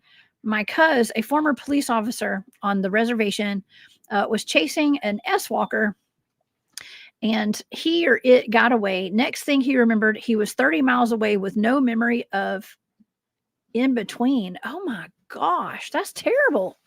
That's wild. So it's not just like ET. I mean, it could be S-walkers as well. Now, y'all, you've got there's some S-walker activity over in your side of the Appalachians, right? Have you ever run into anything like that, Jerry? No, I haven't. I've had folks talk about it. Matter of fact, most people, including me, I'll say S-walkers. I won't say the full term. I don't know. Maybe that's being a little too paranoid. Well, no, I said it one time. We're never going to say it again tonight. Okay. We will say it just for the people who don't know what it is. I said there was an account of one up here, just up the road from me is a place called Golden Valley, and there was a man who did not want me to talk about it on air. I recently have talked to him, and he doesn't want it talk. He don't want me to make an episode of it because I'll be talking about exactly where the location was and all of the details. And he said, I wanted you to know about it. So I can just say from his standpoint of what he experienced, it sounds like a supernatural entity that can change its form, and that would be horrifying. Absolutely horrifying. Shapeshifters. That's what Spearfinger is. She's a shape-shifting demon, I think. About the same thing, I guess. And you've got the demonic ties in all of this. And I had a conversation with Martin Groves about that, and he said, well, just use caution and don't assign a demonic label to everything you deal with. You know it when you feel it. And that impacted me pretty heavily. He said, you'll know it when you feel it. Sometimes, yes, demonic, sometimes not. But supernatural is so interwoven in there that I don't think we'll ever understand it fully. Oh, yeah. Well, okay, here's another thing about the Appalachians. They've got backwoods cults out there. And I know I deal with it. I live on the very southern tip of the Appalachians. And down here in Georgia, going into the Alabama area right here. I live right by Alabama. And I've spent a lot of time in Alabama. But we have backwoods cults and stuff, and I got on the topic. I think I was talking about that with Harley. I can't remember if that was last weekend, but I have a friend who put in a FOIA request for the Talladega. There was an incident where a man was shot, actually, when he pulled over to help two women with their broken down car in the Talladega National Forest. This happened about a year or two ago, I think. And it was a setup. These women were actually trying to rob him. And they pulled a pew on him, if you know what I mean, one of those pointy sticks. And he had one on him, and he pulled it out and pewed right back, and he ended up dead. Okay, unfortunately. And then the police report with the FOIA request was saying, well, it was actually, there's like 10 encampments out there in that one national forest. They found like 10 encampments of off-grid, what they call it, religious cults. And they said there was witchcraft tools involved, statues and crystals. And I don't know why crystals are witchcraft tools, but whatever. Okay. But it was almost like cults. Okay. And some of the people they found out, they were actually like literal criminals and stuff. They had I don't know if they were on the run or what. So we have to look out for stuff like that in these woods. But I mean, you guys probably don't just have like backwoods cults out there. You guys have like these feral people living out there too. And I'm sure we have them down here in the southern part of the Appalachians, down here in like Alabama and stuff. But I don't know if you come across like backwoods cults out there, and what are the dangers to that out there in the woods, especially for us researchers? You've got I got a clear line in my head as the difference between these cult folks they're modern people who have pulled away from the grid, right? Mm-hmm. And they're whatever thing they're into, they're religious but they're living off grid. They're living in the woods. They're probably doing the best they can to try to stay undetected, but they're not feral. Now Mm-hmm. you've got the feral people that I believe that generations ago, their ancestors, for whatever reason, went off grid, went deep into pockets of the Appalachian mountains and foothills. And so, 3, 4, 5 generations deep now, you're going to have folks that speak a different language. You've got evidence of incest because of deformities, genetic deformities that's been handed down. I talked with a man who in 1978, at the very western end of the South Mountains, about halfway between there and the Linville Gorge area, he went to camp and hike by himself. And he left camp and he got a few minutes away, 5 minutes away, and he had he heard a strange clicking noise that he said it just creeped him out. It bothered him.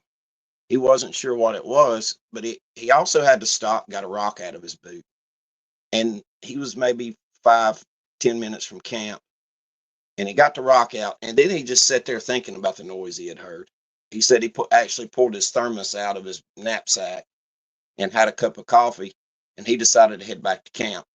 And as he was going back to camp, there was clearly somebody on his left, clearly somebody on his right, making these clicking noises. And as he topped the hill to where his camp was, there was these 3 individuals, long, stringy, nasty hair. One of them was misshapen to the extent its right shoulder drooped way further down than its left, and they were fleeing. They had raided his camp, and he heard them before he saw them, and he smelt them too.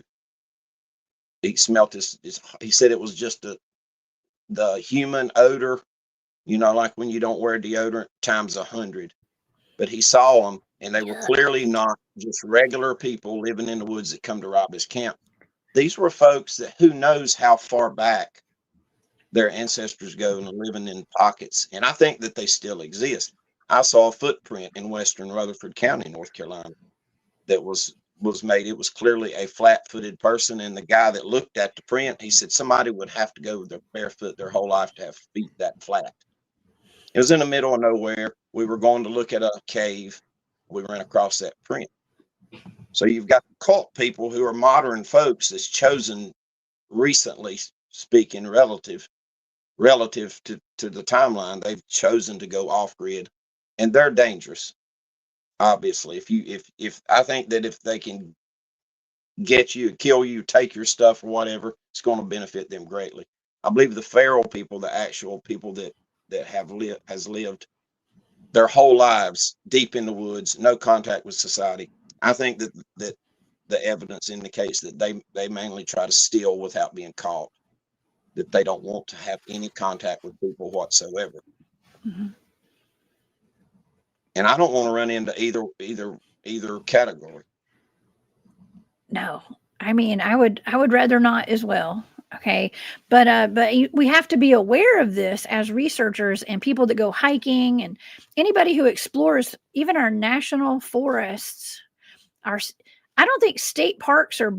I want to say I don't think they're big enough to have to hide feral people in and stuff. I don't think so, but I don't know. They could be. Some state parks are huge, I guess, but definitely national parks and stuff. You gotta watch out. Got to be careful. And I don't know. Have you gotten reports of feral people ever hurting anyone around where you live or attacking people? Or people assume that maybe some of these missing persons clusters are the result of feral people kidnapping people. Is that even a possibility, you think?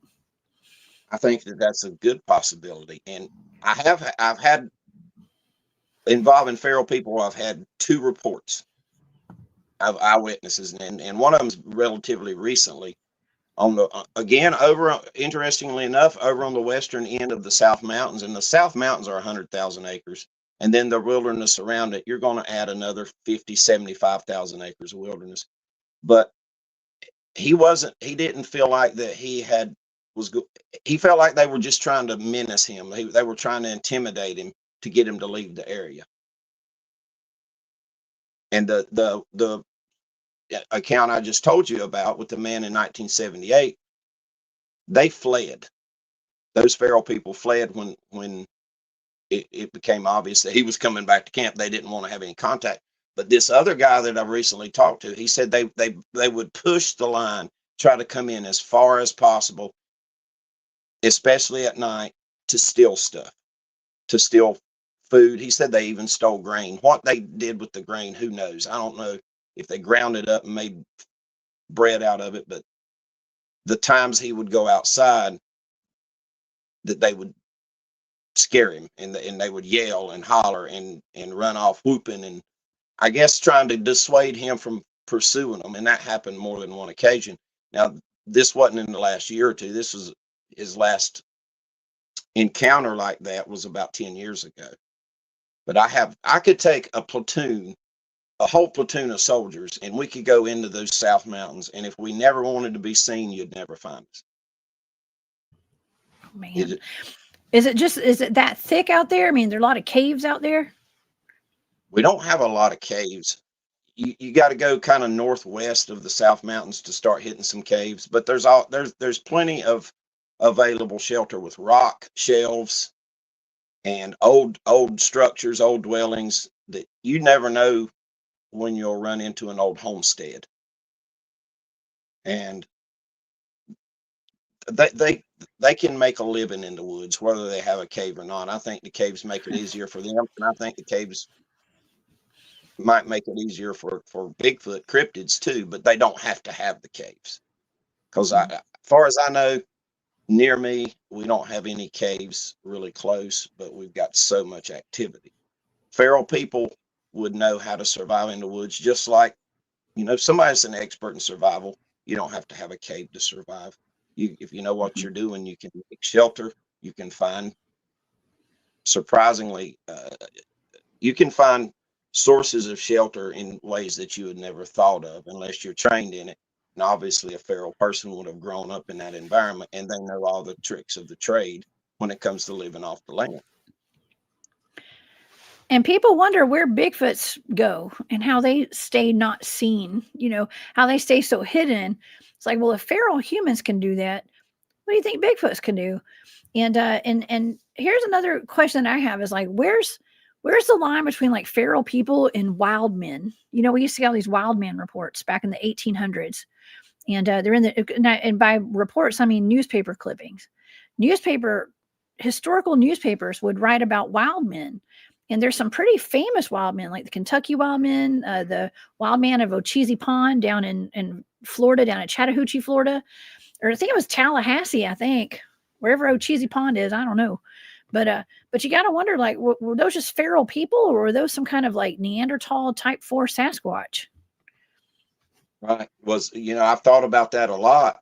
This is a good book, by the way, The Historical Bigfoot. You see how big that sucker is? Oh, nice. Yeah. It's by Chad Arment, and there's a good look at it. Historical big. Here, let me make your screen bigger. Hold on, so everybody can see it. All right, there you go. Don't have that one. You need to get it for your library, because they talk about the wild men in that quite a bit. Now, were the wild men just the alphas who were out scrounging or out hunting, or were they lone wild men that just lived in the woods by themselves? And I think the combination that sometimes it may be the alphas who go out away from the feral people's camps, scrounging for food or whatever. And then you've got, I think, clear accounts where it was just one single individual that was a wild man living out in the woods, walking around butt naked, stuff like that. Butt naked, bucket naked. Yeah, and let's see. LB says some people live in the woods. Some people live in the woods are not off grid. They have mental illness and are homeless.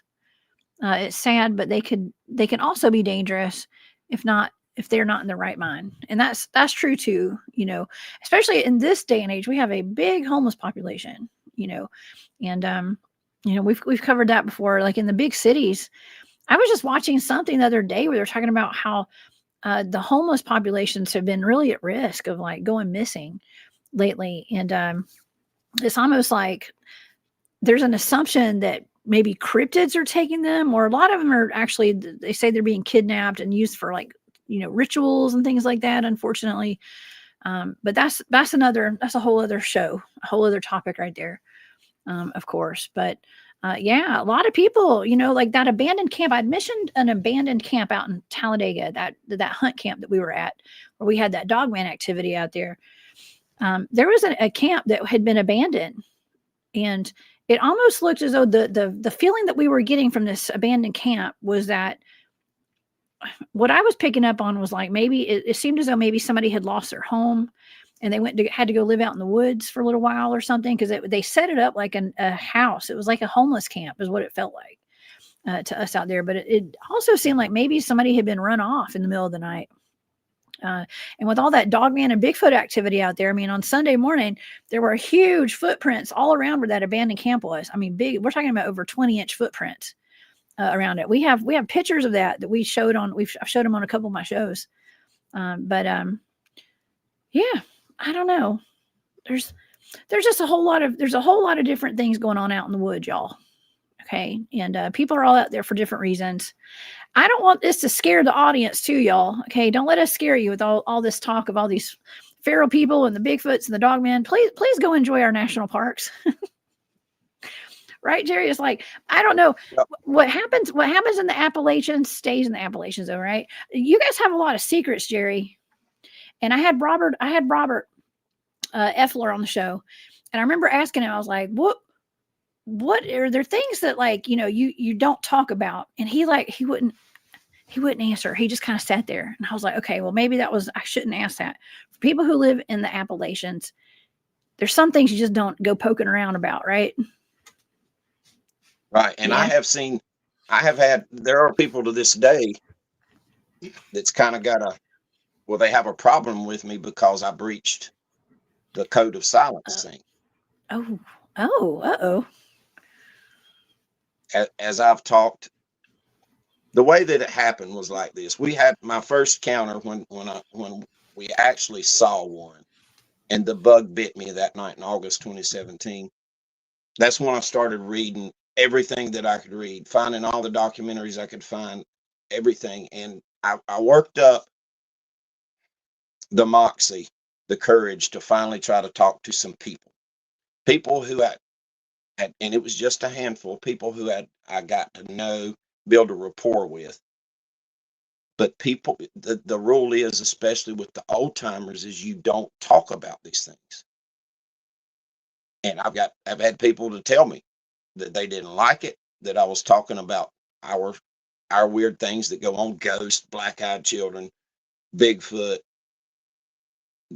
We just don't talk about it. And it was two old timers in particular that opened up to me, and they were talking to me from a standpoint of showing concern. Don't be in the woods by yourself. Don't go into the woods at night. Don't ever go in the woods by yourself, that type of thing. And the longer that I talked to them, they would give me little bits and pieces at a time. And then I was on a documentary that aired in January of 2021. They were supposed to disguise my voice and silhouette me. And I was just kind of talking about my experiences and some of my interviews with, at that time, it was just a handful of people. Well, this thing aired on Fox, and they didn't disguise my voice. And to exacerbate the problem, I was working at the little tiny country store here in Kaiser, and everybody and their brother in three counties said, hey, and word spread, that guy down at the store, he was on TV on a documentary. And there was people that didn't like that, but I never had anybody make fun of me or mock me or anything like that. And then the strangest thing happened. The most wonderful thing happened. It started a little bit at a time with people coming to tell me their stories of their experiences. And that's how this all started. And it kind of snowballed. And next thing you know, I had a stack of legal pads with notes on it, like that thick. And I said, I'm going to write a book. But somebody suggested, you can do that, but you don't have to wait to write a book. You can start a show on social media. Mm-hmm. And that's how all that happened. It was because I wasn't ready. I wasn't ready for the community to know about my experiences or the fact that I was researching this stuff and going out in the woods and looking. But this production team for Fox Nation fixed that, and I'm glad they did. I'm glad that they outed me. That's how I got outed. God. And look what it led to. And I think it encouraged some people that they wanted to tell. I always ask, well, why are you telling me about this? They felt a connection with me. They wanted to be validated by telling about their experience to somebody they knew was going to listen. And you've had experiences, I've had experiences. When we talk to other people who have had similar experiences, it makes us feel a little bit better about things. We're not the lone wolf. We're not going to get made fun of. And it's really led to a wonderful thing. And that's, other than being in the woods, Jessica, my favorite thing is either preferably talking to a person face to face or on the phone and hearing about their experiences. I love that. My favorite documentary series on TV is These Woods Are Haunted. If you've never watched These Woods Are Haunted and you like firsthand accounts, you got to see it. There's 3 seasons. And 80% of all the episodes are about Bigfoot or Dogman. That's what I love to do. And this just all kind of worked out to where we are today. I would have never envisioned myself just a year ago that I would be talking live with the Cryptid Huntress on the YouTube. Man, here we are. Yeah, I love it. Listen, I get to interview people 4 days a week if I want over here on my channel. I could do it more if I wanted to, but it's a lot of work doing 4 shows. But interviewing people from all over the country and all over the world, really, about their cryptid experiences. And there's a lot of common themes that I found too. And it's, people just want to not only validate like what they've experienced, but they just want to talk about it. They just want to talk about it and get it off their chest and know that they are not alone. That's something it's common. I mean, I've even considered doing my own events here in my hometown. You know what I mean? Like where I'm living right now and stuff, like putting together a town hall just to bring people together, because there is such a huge response from people that want to learn more about Bigfoot, people that have seen things, and they just want to be a part of a community because they've experienced the same things that I have, and they know that I've done it. Like I've been asked to go speak at libraries to teenagers lately and stuff, and it's a beautiful thing, Jerry, and I'm glad. I hate that they did not blur your face out and stuff, and that was terrible. Shame on them. They they silhouetted me, but they didn't disguise my voice. Jeez. And I've never heard anybody that sounded like me before. You have a unique voice. You So do. But still. See, they would know it was me if they asked me about Vienna sausages. Everybody know who was talking, even if my face was blurred. Actually, people are learning that a lot of people I bring on my show also say Vienna. Do you say Vienna or Vienna sausage? What do you say? I definitely don't say Vienna because I say Vienna. You say Vienna? You say Vienna? Yeah. No. Yeah, most people do. My dad says Vienna. There, y'all got it. There's the other form of it is Viennies.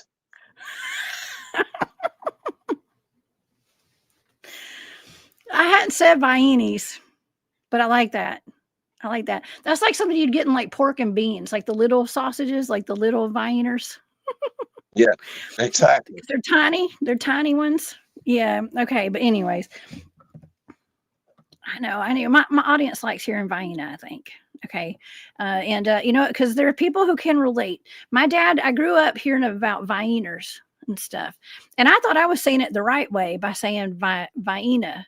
And then I went to college down at Georgia Southern. I was down in the South Georgia. And I got my whole life, I said Vienna. And then I went to college and there were a bunch of people from New Jersey. I'll never forget. My neighbors were from New Jersey, living at my apartment complex, and they heard me say Vienna, and they made fun of me. And I was so confused because I was like, "What do you mean? Why are you making fun of me?" And they were like, "It's Vienna." And I was like, well, "Y'all are a bunch of Yankees." and they made me feel bad. But anyways, I embrace my heritage now. Okay. Embrace it, because we speak proper. They don't. Our language is closest to the original than theirs are. And I love to argue this point. And me and my brother was raised in large part by our great grandparents. They were born in 1905, both of them. And during our formative years, that's who we were around so much. And all of these words that come out of my mouth, you're hearing my great grandmother, my great grandfather. And we speak properly. They don't. All the Yankees, everybody, I love everybody. But if you're cracking on my Southern dialect, then I'm going to have to come back at you. We're going to come at you like a spider monkey. I'm just kidding. That's right. Yeah, I know. I'll go into certain chats like at Spaced Out Radio, and there's certain people, Joe Monk, who are in there that, what do they call me? Jessica Bobby or something? I don't know. That's fine. It's fine. If you ain't first, you're last. I'm just saying. Okay. Sure. And well, Jerry, okay. So your family, both sides of your family have been in Western Carolina since the 1700s. Is that right? I think I remember saying that in your intro today. Yeah. All of the branches of my family were either in the western third of North Carolina, going back 1700s, or in the western most part of South Carolina. All branches. I've spent 12 years doing my genealogy, and these, I think that the latest any of my ancestors immigrated here was in the 1830s. Every time you got to understand, every time you go back a generation, the number of your grandparents doubles. So you have 4 grandparents, you have 8 great grandparents, you have 16 great, so on and so forth. So you get all the way back. Well, as far as I can find, nobody in my family line came to America after the 1830s. They were all already here. Most of them were here in the late 1700s. Wow. Did they ever pass down any stories to you about anything like Bigfoots or boogers or anything like that? Now, my great grandfather would talk about boogers a lot. Now, I never heard him say the word Bigfoot or anything like that, but talking about the boogers would take chickens or pigs. The boogers would take you. He said, if children or women being outside after dark, a booger might get you. And then my grandfather told me the story of some pigs being taken, and that one of the pigs was pregnant, that was stolen, and they found all the baby pigs in a creek. And this was in the early 1960s. Wow. No, oh my gosh. But there was a lot of talk of boogers. Now, a booger can be a ghost. It can be a Bigfoot. A booger can be an alien. A booger is a catch-all. That's a beautiful word. Mm-hmm. Usually will get you. That was, that was the whole joke. That's what they were trying to tell us. Don't let the boogers get you. Don't look out the window at night, because the boogers might see you. Yeah. Boogers are that is an umbrella term for everything. Yeah, we have a booger holler up in Floyd County, up in Rome, where my family's from, and I always heard booger holler. I'm like, man, that just sounds weird. But that was before I started doing my Bigfoot research and stuff. I didn't know that boogers meant. I guess they mean everything. It can mean anything, but most people believe that they're Bigfoots up there, and that's why they call it booger holler. Yeah. And I from what I've understand about it, booger came from the Cherokee word boojum. But there's a funny story in Rutherford County. To this day, in southern Rutherford County, they meant to name the road Booger Holler Road, but they misspelled it when they made the road sign, and it says Bugger, Bugger, Bugger Holler. And here's why that's funny, because in English, in England, let me see how I put this and keep this family friendly. A bugger, a bugger is someone who was performing a forbidden sexual act. Oh. And every time I sign bugger, Bugger holler. Bugger is a cut down in England. If they call you a bugger, all of y'all just gonna have to look it up for yourselves because I ain't saying it. But we have Bugger Holler Road in Rutherford County. Oh my gosh. That is so funny. I never knew what that meant. I'm always, whenever I text, I don't know if I can't see well or whatever. My contacts get fuzzy. Or I just have the autocorrect or something. I try to write big and it's always bug. Like Bigfoot ends up always being Bugfoot. Bugfoot. And it's always, I try to write, and you wonder, like, how many times do I actually text the word Bigfoot out? A lot, apparently. I say Bigfoot a lot when I'm texting people, I guess. Or even when I'm like typing in stuff or like my social media posts, it's always Bugfoot. So, wow. It's not just me. Yeah, where you're from, isn't it called Casser Rebel? You're Casser Rebel, right? There's something about the name being spelled wrong, right? There's something about that you talked about last time you were on the show. Tell me about what's up with that. Kaser. It's Kaser? Because I was saying Casa Rebel, but it's Kaser Rebel, right? Kaser. Really hit that. It's like a Z. Kaser. I'm gonna get it right. Okay. Kaser. The town in 1890s was called Race Path, and they wanted to change the name. Now there's a erroneous story relating to this, and then there's the proper story. But they were going to name the town Kaiser. There's a fairly dense population of people who had German ancestry here, and they were going to name the town Kaiser after the German ruler called the Kaiser. They sent their paperwork off to the postal service and got it back. Some postal clerk had misspelled it Casar. So rather than go through all of that mess to get their post office, they just said, we'll go with it. And there's no other town in the world named Kaser but Kaser.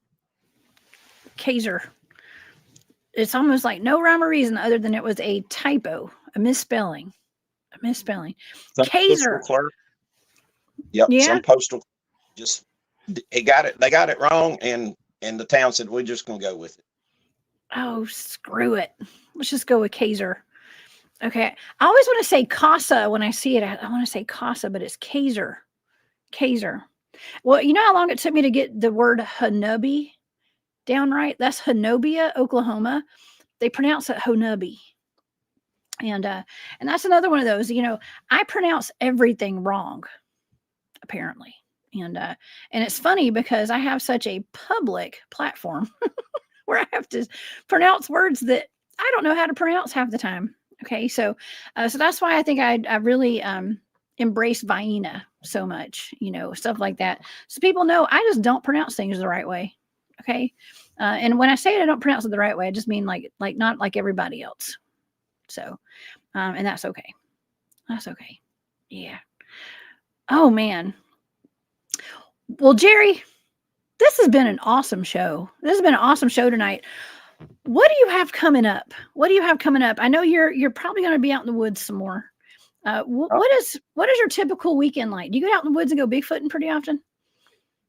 As often as possible.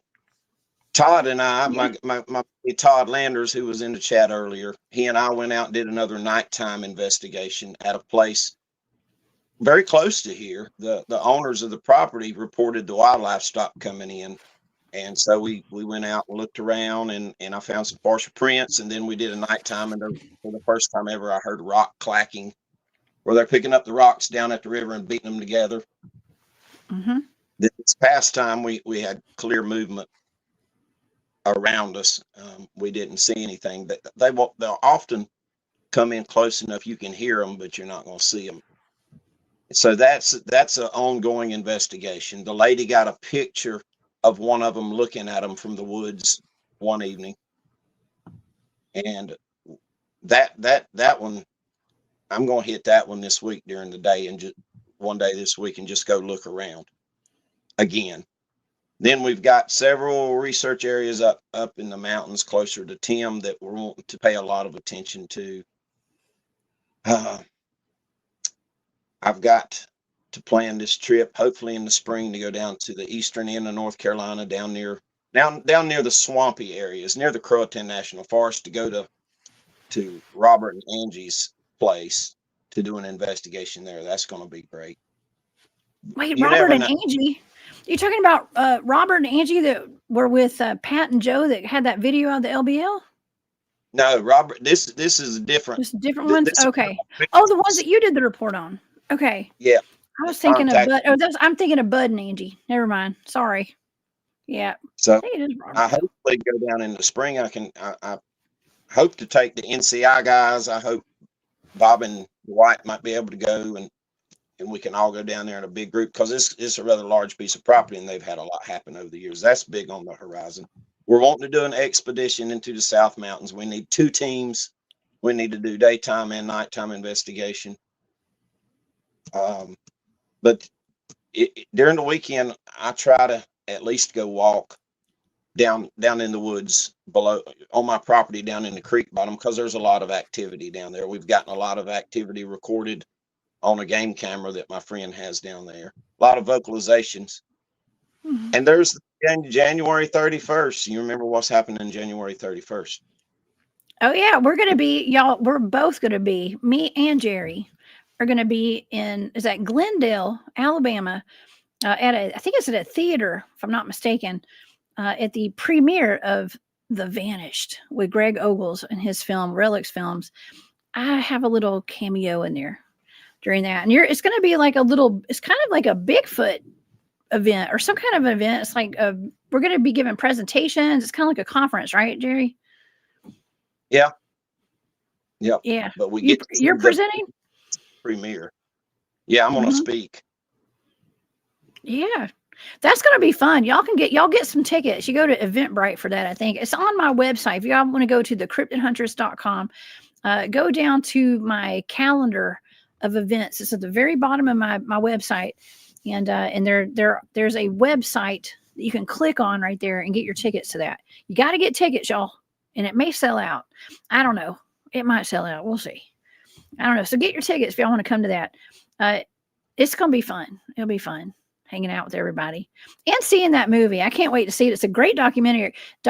Actually, The Vanish is about people who have gone missing out of the Great Smoky Mountains, Jerry.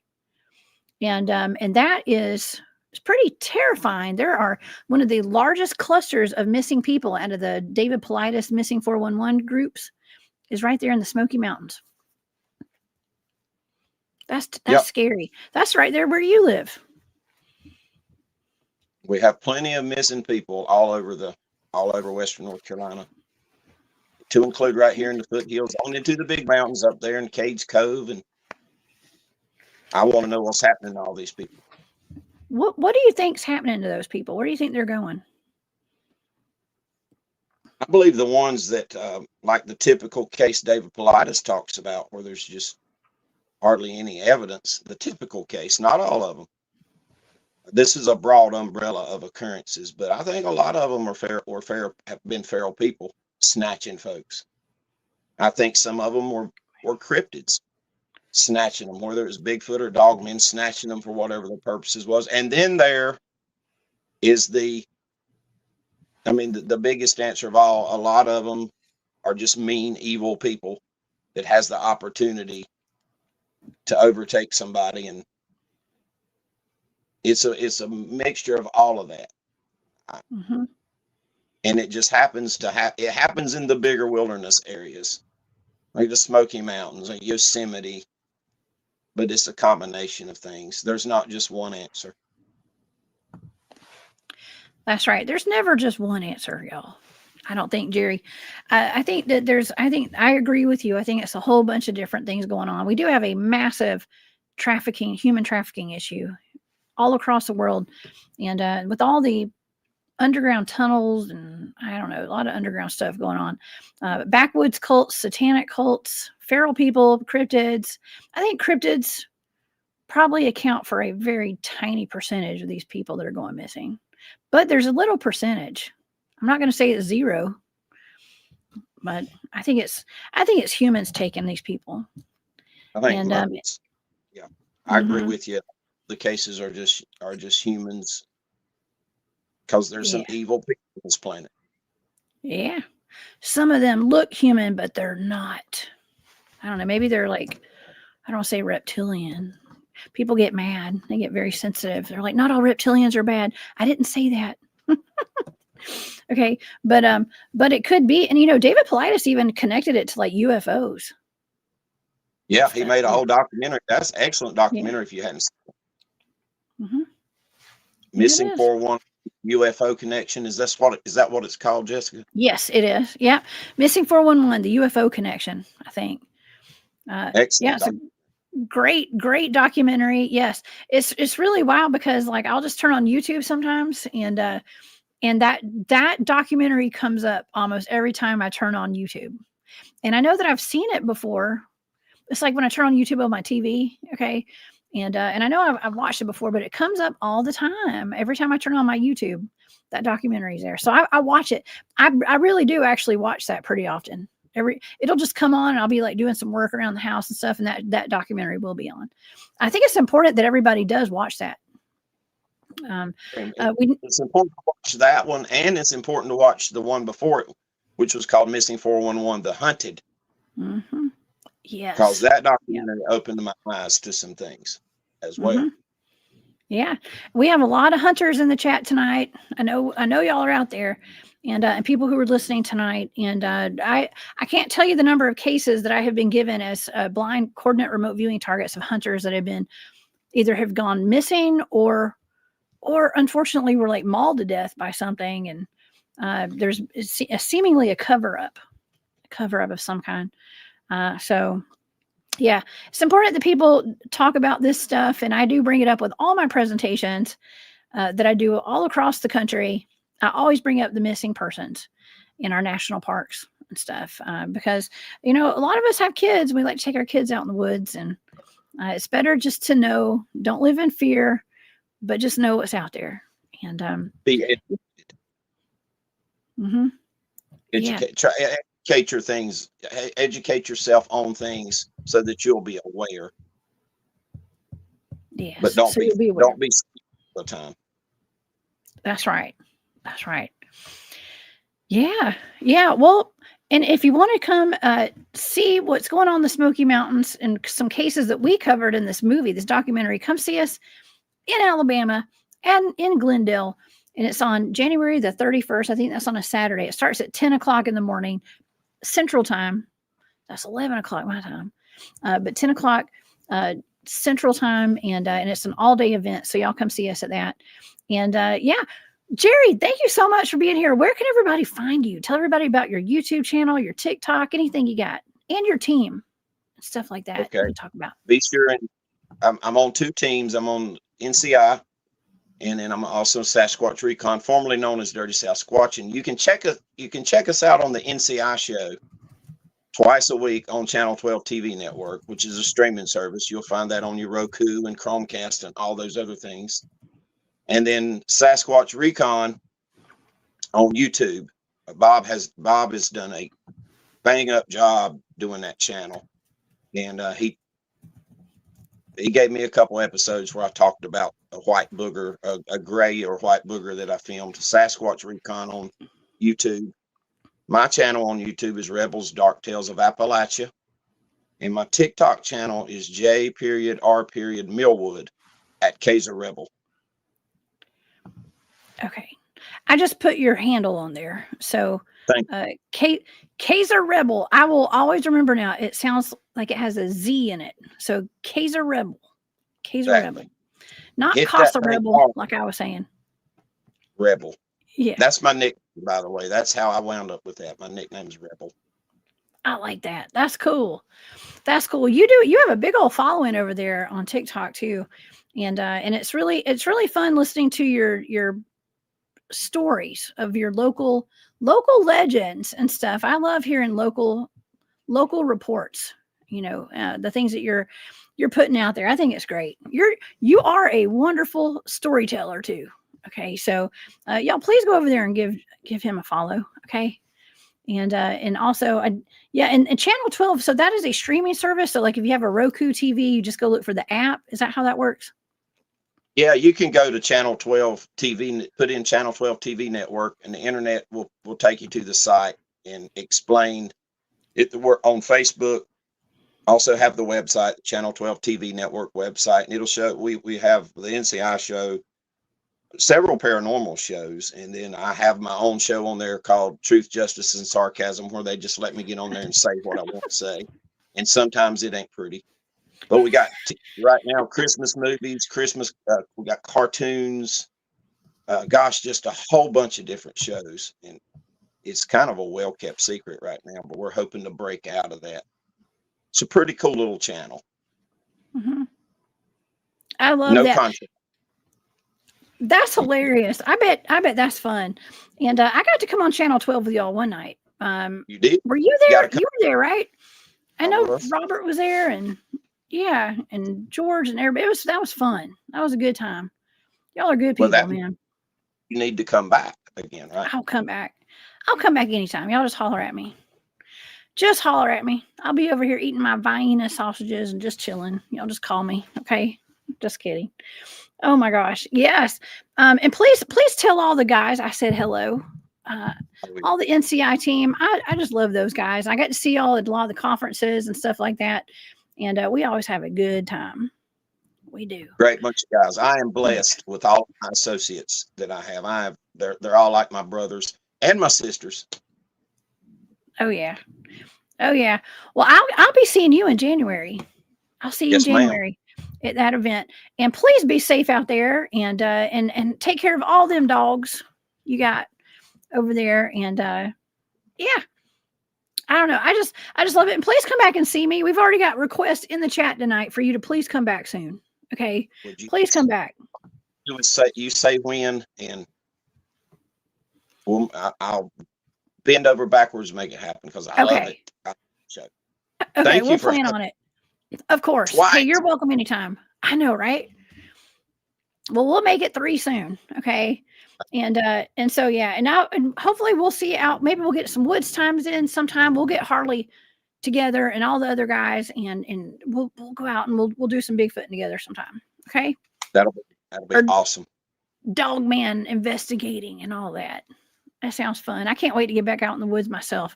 I'm itching to get back in the woods right now. Okay. So me too. Yeah, me too. Okay. Well, y'all, I want to thank the audience for being here tonight. You guys are the best. Gosh, we had a chat. It was just flying tonight. I'm sorry if I didn't get to everybody's comments and pull up all the questions. I have a bunch of them with stars on them, but it's just a lot. It was a lot to get back and to cover all this tonight. So if you have any more questions or anything, put them down in the comments section after the show tonight. And we will try to cover those. I'll go back and try to answer the questions if you guys have any. And so thank you so much for being here, y'all. And I want to thank everybody who gave super stickers tonight and stuff like that. And Rachel, thank you so much for those super stickers. And Margaret and Larry Sharp, thank you so much. And I want to thank everybody for the comments. And thank you to my moderators as well. Of course, I will be over on Midwest Night Watchers tomorrow night at 7 p.m. Eastern on their show. We're going to be talking about some remote viewing targets I did that involve the Big Dipper, one of the Dippers, and some other stuff. So cryptids, we're going to talk about all sorts of stuff. So y'all come see me over there with Gerald and Jane, who've been in the chat tonight. So thank y'all so much for being here. And I'll be back on Monday, okay, with a full week of shows. And I can't wait. All right, Jerry. Thanks for being here. Next time I'm on, we'll talk about the white booger video, the black-eyed children, and the wood hag witch that was hired to put a curse on a lady. Oh my God. Wait, hold on. We may have to extend the show tonight. I want to hear about that right now. We'll bring you back on. That's a good cliffhanger right there. Heck yes. I like how you just did that. Okay. It's a plan. It's a plan. We'll just wait. It's getting late. It's after midnight over here where we live. And yes, we gotta go shut the blinds and lock the doors, because we both live in the Appalachians. All right. Sure. Jerry, thank you again. We'll definitely plan on it. I will see you back here soon. Y'all have a great night. Be safe out there, and we'll see you next time. All right. Bye, y'all.